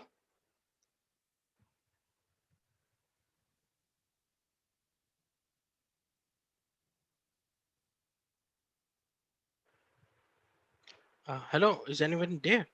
Yeah, we can Yes, hear it you. is. You're audible, sir. You're audible. Okay. Yeah, so can anyone tell me 160, 160, 32? Yeah, that's correct. So somebody has actually written in chat. Yes, the output will be 160, 160, 32. Okay. So that will be the output of the second convolutional layer. Okay. So now I'm max pooling it, right? So in the max pooling, see, I'm defining three parameters, three arguments basically. The first is the size of the max pooling filter. Okay, I'm saying the max pooling filter will be 2x2. The second is the stride of the max pooling filter, that with how much stride the max pooling filter will move. And finally the padding. Now, what does you mean by padding in max pooling filter? See, how you mean by padding is, let's say that initially, let's take a case. My feature map is 160, 160, 32. Okay. So if I have max pooling filter of 2,2, which will move by stride of 2x2, ignore the padding. What will be the size of the feature map? 80, 80, 32. 80, 32. 80, 80, 32, right? Okay, that's done. But let's say it was 161. What will be the size of the feature map? Should be the same, right? The Now, floor value then again. yes, now I have two situations, right? I can either ignore the last row and the last columns, right? Or I can pad so that I don't have to ignore the last row and last columns, right? So if I do padding is equal to valid, it will ignore the last rows and last columns. But if I do padding is equal to same, it will pad so that the last rows and last columns are also used. So in this case, since padding is equal to valid, it will ignore the last row and last columns and give me 80, 80, 32. But if I had used padding is equal to same, it would have padded it to make 160 to 162 and given me 81, 81, 32. So this is what padding means by max pooling, that when the filter cannot fit in the last portion, whether to remove the last portion or to pad it so as to include it. So that is what padding in max pooling does. Okay, it just takes care whenever we are having filter size and strides accordingly the division that's happening, if the input cannot be divided by that, takes care of that case. Okay.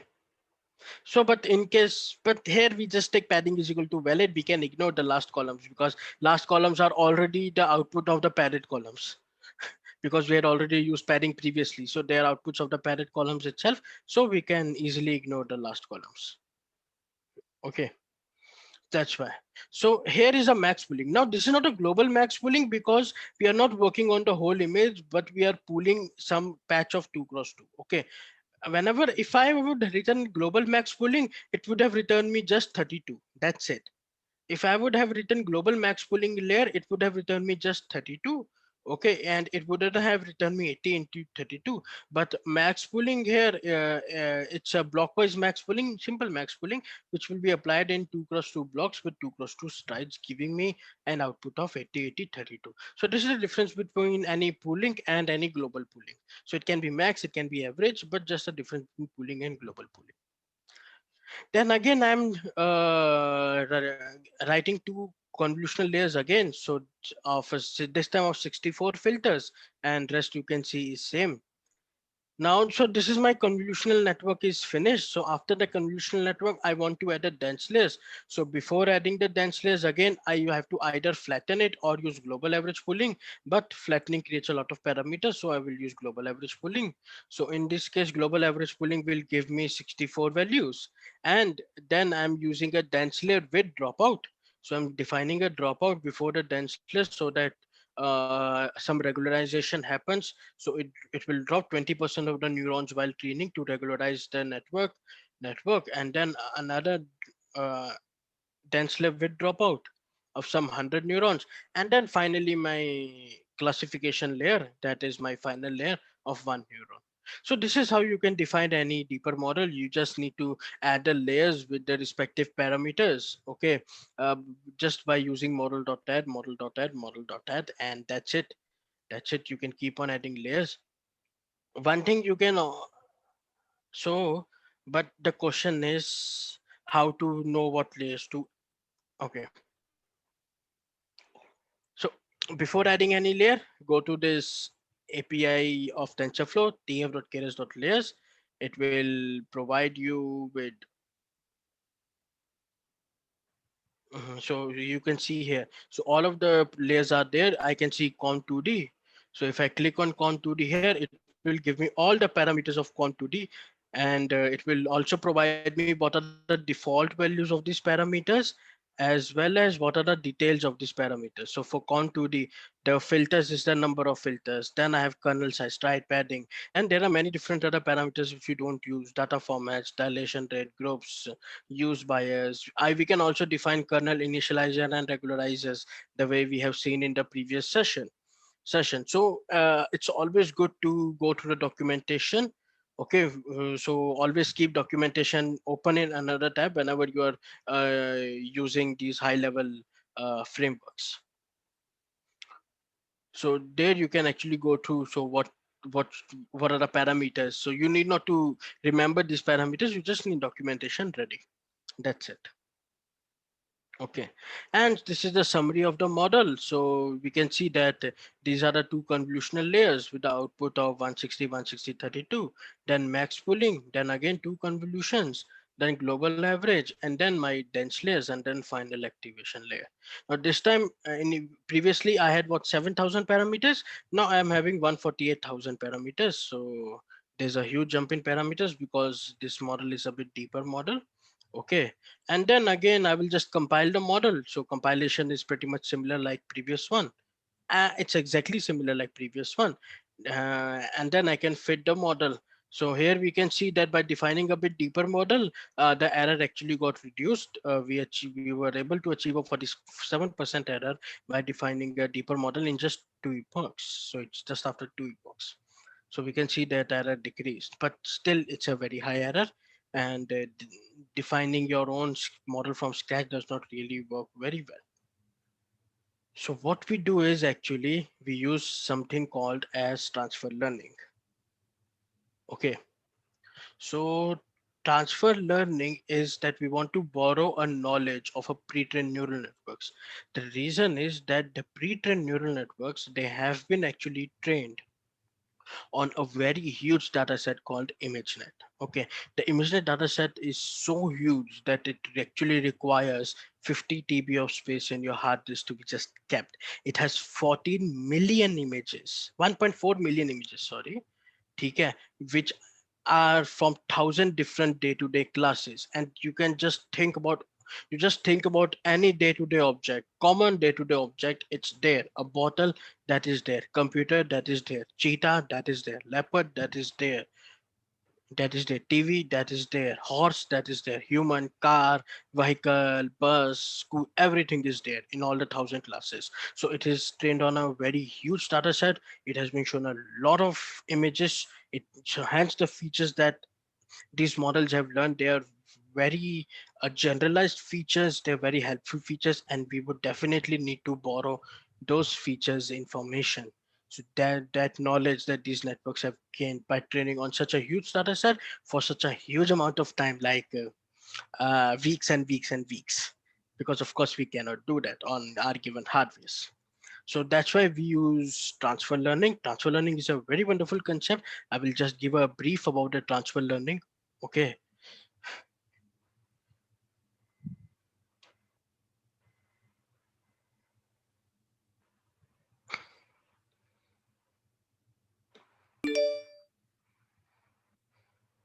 Okay.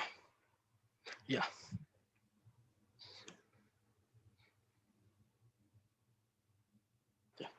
So let's say that I have a network. Okay. So I can define any network. Let's say VGG. Okay. I can define a network with these being the conv layers. Okay. And then I'm having fully connected layers as my classification head. So this is called a classification head, and this is called conv, also called as feature extractor. So given any image, my VGG network has a set of convolutional layers, and after that it has set of fully connected layers. So to the convolutional layers we call feature extractor, to the fully connected layers we called a classification head. Now this classification head has been trained on ImageNet, that is 1,000 classes. So hence, whenever we want to use any network for pre-training, we don't want a classification head. So we only want the VGG's feature extractor. Okay, we only want VGG's feature extractor. That's it. Over that, we will add our own classification head, which will be a 2-class classification head. So this will be ours.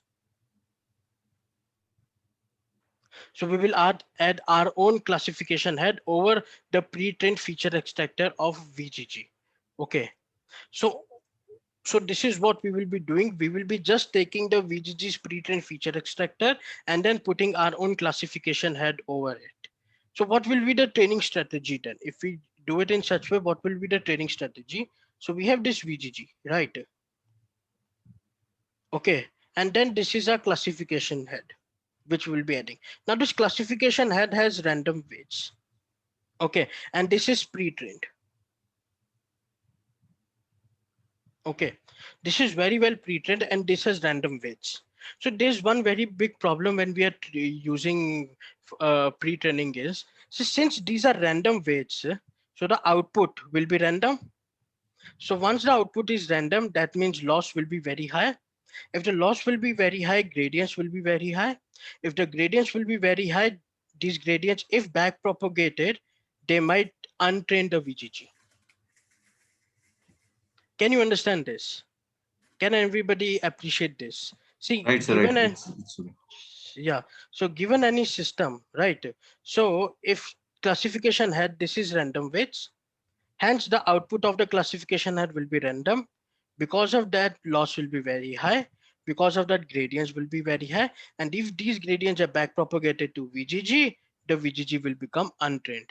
It will actually go to some other state which is not optimal for us. So for that, what we do is, when we create this model, we have to freeze it. So this thing should not be trained.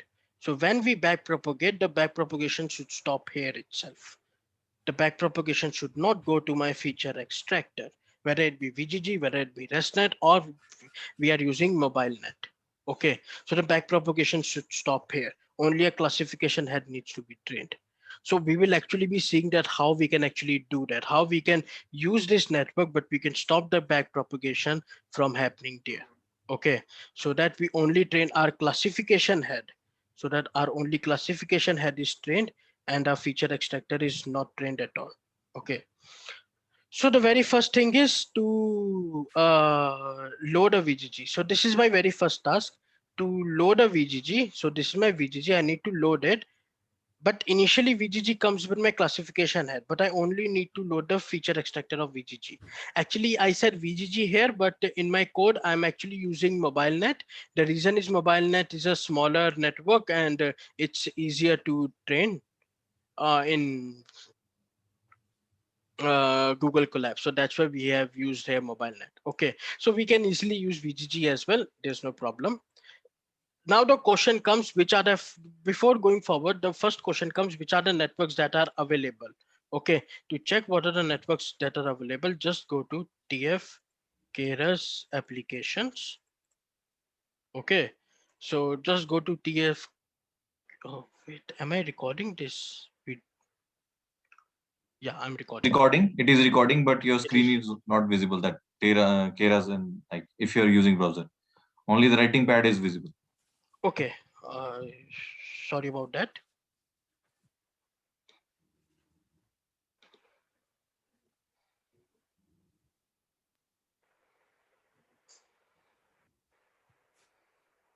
Yeah, it's visible now.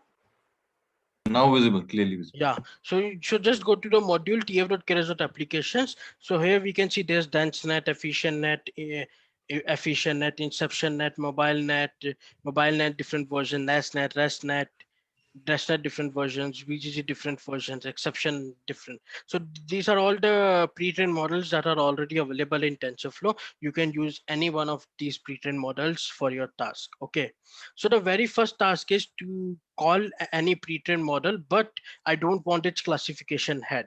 So I can use just to call a MobileNet trained model. So I will use this function as tf.keras.application MobileNet. So now I need to specify that what will be the image size to this model. And because we are going to use it on our images, so now we will be providing our own image size. Okay, so that was my image shape. Then I'm specifying include top is equal to false. Now include top is equal to false says that I don't want the MobileNet's classification head. I just want the feature extractor. So if I have include top is equal to false, I will not get the classification head. I will only get the feature extractor. If I write include top is equal to true, I will get the classification head itself. So so here, since I don't need the classification head, I will just use include top is equal to false. And then I will say on which weights the pre-trained model I need. So here I'm specifying that I need the model which is pre-trained on ImageNet weights. So the whole MobileNet V2 model, its feature extractor trained on ImageNet, I have gotten in base model. Okay. So to see, here is the summary. I mean, you can see it's a very deep model. You can see there are so many layers inside this model. Okay. And sorry for that. The input is our own defined input, that is 160, 163. And it has a lot of convolutional layers, some depth-wise layers, and it's a bit complicated model. Okay. But you can see it's a really big model. And finally, we will get an output of 5 cross 5 cross 1280. So this is the final output that we will be getting from this feature extractor, that giving an input image of 160, 160, 3, we will get a feature map of 5 cross 5 cross 1280. So this is the final feature map that we will be getting. Okay, so I have one question. Yeah. Since we are specifying that our image size is going to be different, for example, 160 cross 160 here. Yeah. So it means we are going to put a new input layer there, and there is going to be weight between input layer and the first deep layer. So are those weights are being learned, or there is something else I'm missing? No, that's the point. So these models, what is the input layer of these models? It's the convolutional layer. The first layer is convolutional layer, and convolutional layer is independent of the input size. Fine, got it. Thank you. Yeah. And one more question. Suppose some models are not present in this library of the TensorFlow, that applications. Okay, somebody has some model that he has trained. So can I, is there some method that I can use his feature extractor?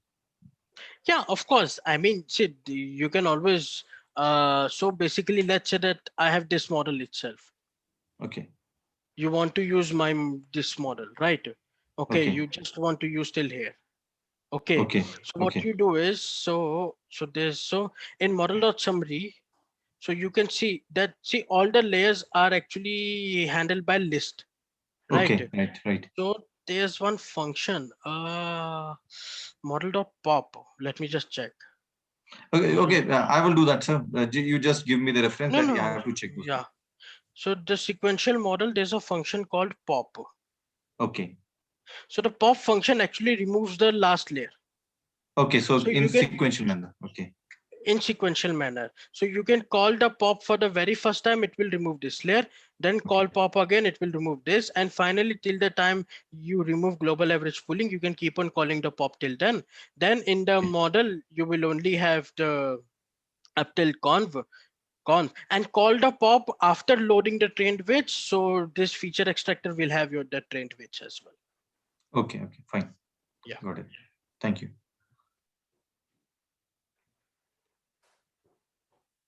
Okay, so basically, so this is how we can use system trained on ImageNet. So you can see that we have called the mobile. It's just the base model is the feature extractor of the mobile net.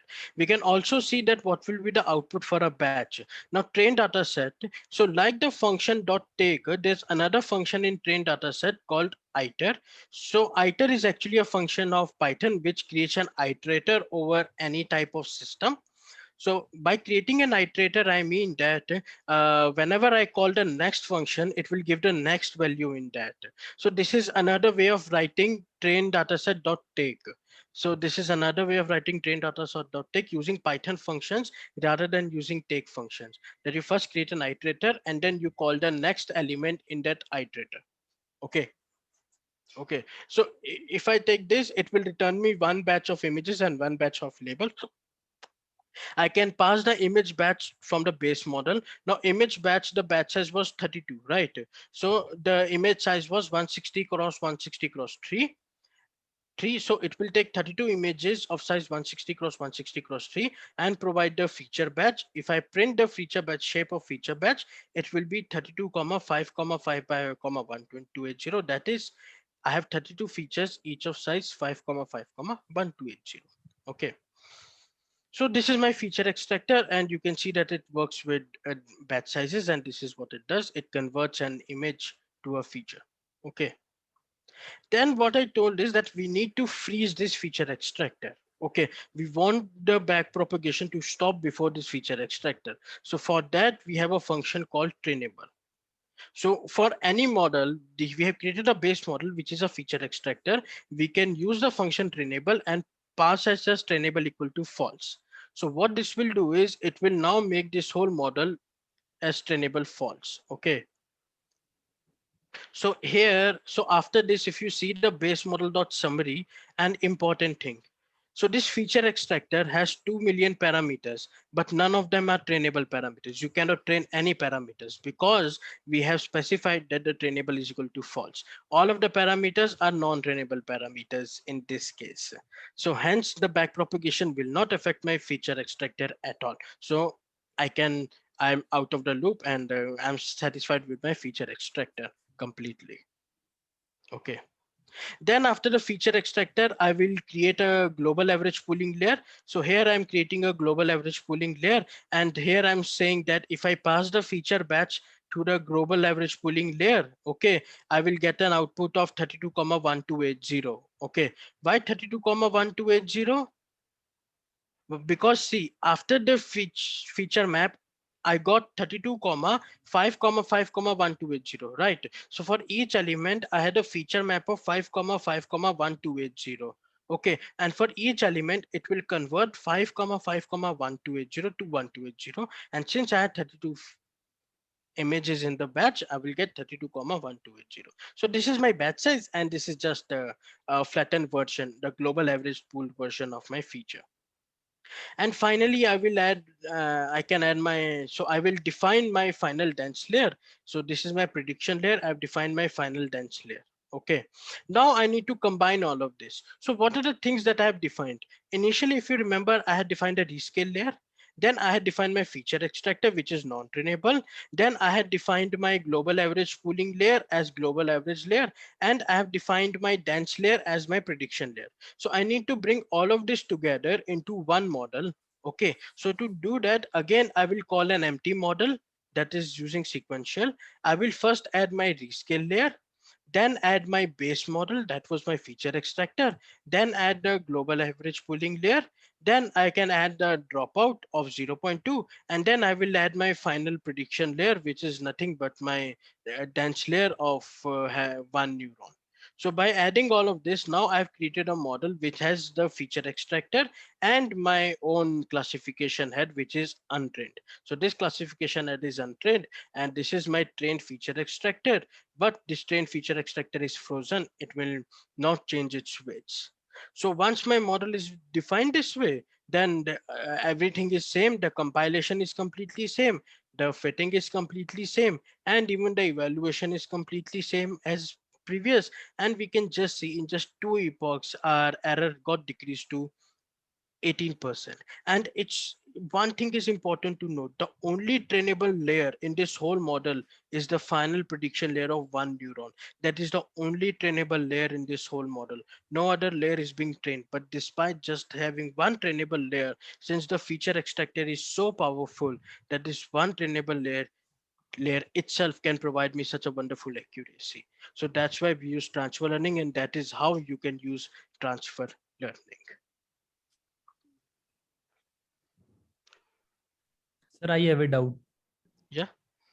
Sir, while using transfer learning, what exact property of the pre-trained model we use in our model? Yeah, so that's the feature. So the what exact property is, so what happens is, so all of these models, they have been trained on such a huge data set that the features learned by the convolutional filters, they are very generalized. They are not specific to those objects, but since they have been trained on such a huge data set, that they are so generalized that they can work on almost any type of images. So hence, when the con features that have been learned are really generalized, we can take the feature map from that con filters, and then we can use our own classification head over it. So the property that we are using is the generalized convolutional filters that have already been learned. Okay, sir. And one thing I want to add, you might say that ImageNet is a natural language, natural image data set that it contains natural images. So will it work on images like spectrograms if you're working in audio, or you're working in medical imaging, you have images of X-rays and other things as well? Yes, actually they work. They also work in non-natural images such as medical images of X-rays and MRIs. Even they also work with artificial images like spectrograms and other kinds. Even they work with in those so what you call those microscopic images of metals to detect cracks and to detect cracks in metals in very big buildings or bridges or cars. So even in microscopic images, because these features are so generalized, you might have seen that Sir must have shown a bit of features that they are learning, like Gabor filters, edge filters. They're actually learning very generalized filters that they work in very vivid areas as well.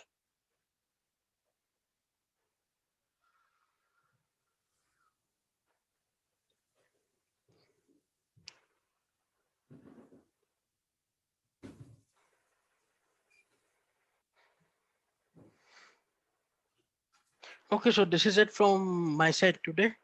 And I would hope that you all go through it, spend some time on it, and try to write it on your own, try to work on it.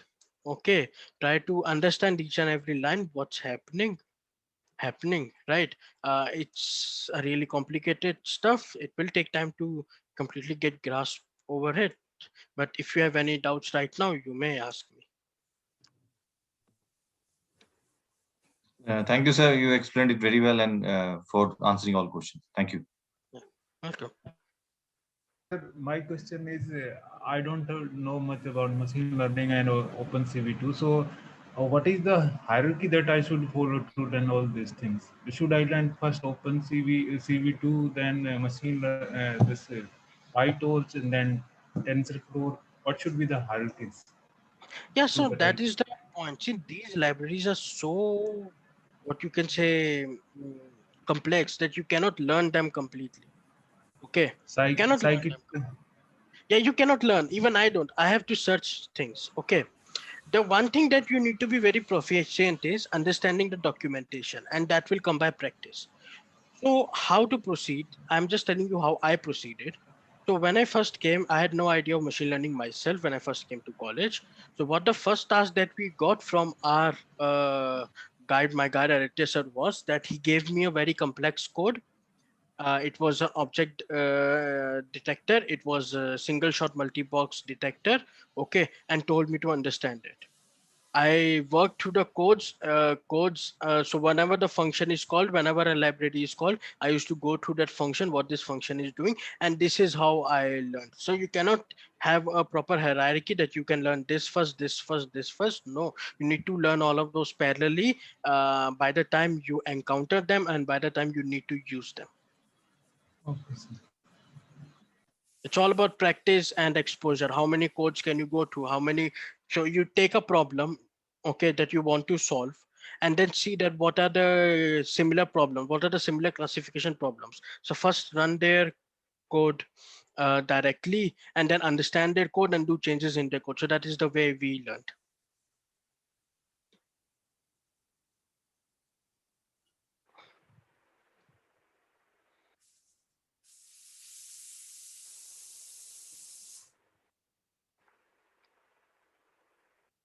And trust me, I know it's really complex. Even today, I actually saw a few more things. Even I didn't knew about this auto tune. Auto tune I saw today itself, by the way. So I used to use a buffer size here. So in this case, where is, Am I audible, Daksh? yeah. So this, yeah, So I have a small question. The thing we did that the last layer we added here, yeah. and we took a pre-trained model. Mhm. So the last layer what we added is this thing called as fine tuning. Yeah, so this is not fine tuning. So in fine tuning, we have another step as well. Okay. So there's a third step in the training in fine tuning. So see, so the third step in fine tuning is, so the first step is to train the last layer itself. Okay. That is the very first step. So once the last layer is trained, okay, now the last layer is it's not random anymore. It's actually trained. It's giving low loss, it's giving low gradients, and now it's actually giving you meaningful gradients. Now you can actually make base model trainable true, and then you can train the whole system again. So once you train the whole system again after training the last layer, that's called fine tuning. That is, now you are very finely tuning the base model with very small gradients. And at that time, we even lower the learning rate to some order of 1e minus 7, so that the base model is very finely tuned. So that is called fine tuning. So the next step in transfer learning is, once your last layer is trained, you put the base model trainable true again, and then you train the whole system end to end. That's fine tuning. Okay, thank you. But the reason I couldn't show this here was because I couldn't train the last layer fully. That's why. Okay, got it.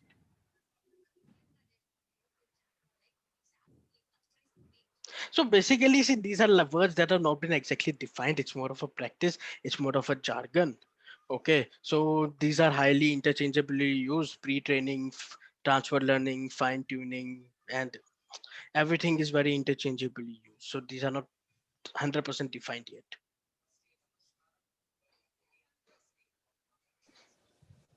So Daksh, can you suggest a starting book for starting the machine learning? Uh,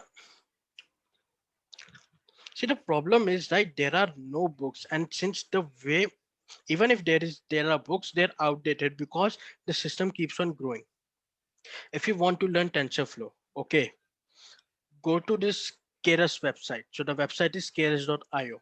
Go to this Keras website, go to get started. wait, sorry, not go to get started. Go to guides. Okay. So in this guides, there are all the different guides that are available. What is a functional API? It has actually shown that you import the layers. So it's actually giving you all the details of what's a functional API is, what it means, what's an input layer means, what is the properties of the input layer, what the dense layer means, what are the properties of the dense layer. Wonderful tutorials given in the Keras website itself. Then you go to the next tutorial after this. Then you go to the sequential model. So it has given all the details about what a sequential model is, how you can create sequential models, and so on.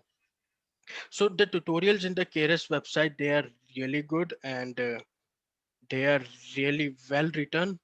You can actually go through them. So these are the best book, I can say, online book for learning TensorFlow, the Keras website.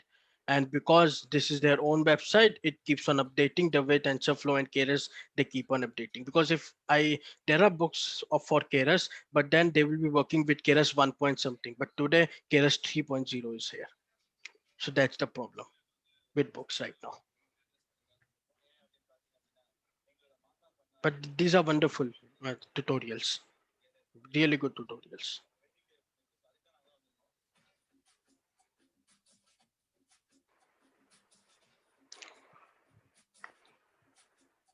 No, actually, other than the APIs, means if he just wants to understand the theory, then what would be the starting point? Okay, so for the theory aspect, the better way would be, see, I can, so there are a couple of courses, so like Andrew NG deep learning course. See, again, there are no books because again, deep learning is changing every day. Even today itself on arXiv, 500 new papers came on deep learning, just today itself on arXiv. So since that, so basically there's this free course of Andrew NG. It's a really good course of Andrew NG in Coursera, deep learning course. Then in YouTube, there's another wonderful course. Where it's gone, yeah. Here, I'm actually going through this course right now. It's New York University's course, NYU Deep Learning SP20. So this is also a really wonderful course, NYU Deep Learning. Okay, so this is another course that is really good, or even of Stanford CS 231N. Yeah. So the Stanford CS231 and the Convolutional Neural Network for Visual Recognition. This is also a really wonderful course, of course, and it has these have all the lecture videos freely available in YouTube as well. So to understand the theory, so these are the areas you can go through.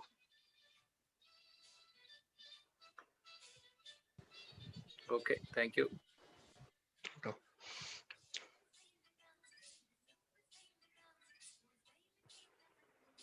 Sir, can you paste its URL in the chat box? Can you paste the URL of this website in chat box? That this course link. Okay. Thank you, sir.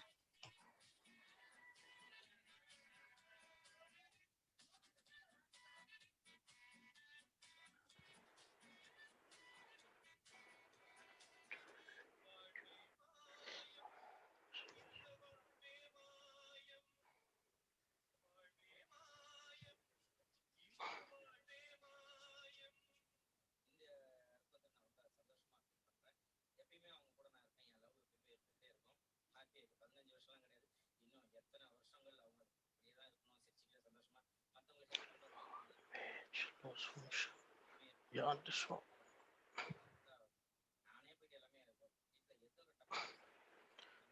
So I've given the links of YouTube playlists because in that playlist, in the description, there are other course material informations as well.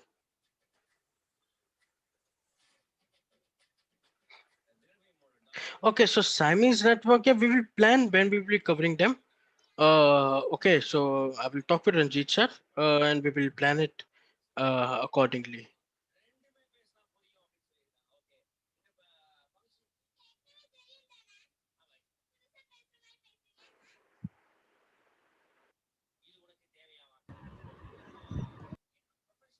Okay, then thank you everyone, and you can go through it, and even if you have doubt in the next Saturday session. Tomorrow, I mean, I don't think so we'll be able to go, but in next week, even if you have doubt, you can ask us. You can take the week to analyze this, and in next week also you can ask us any doubts if you have.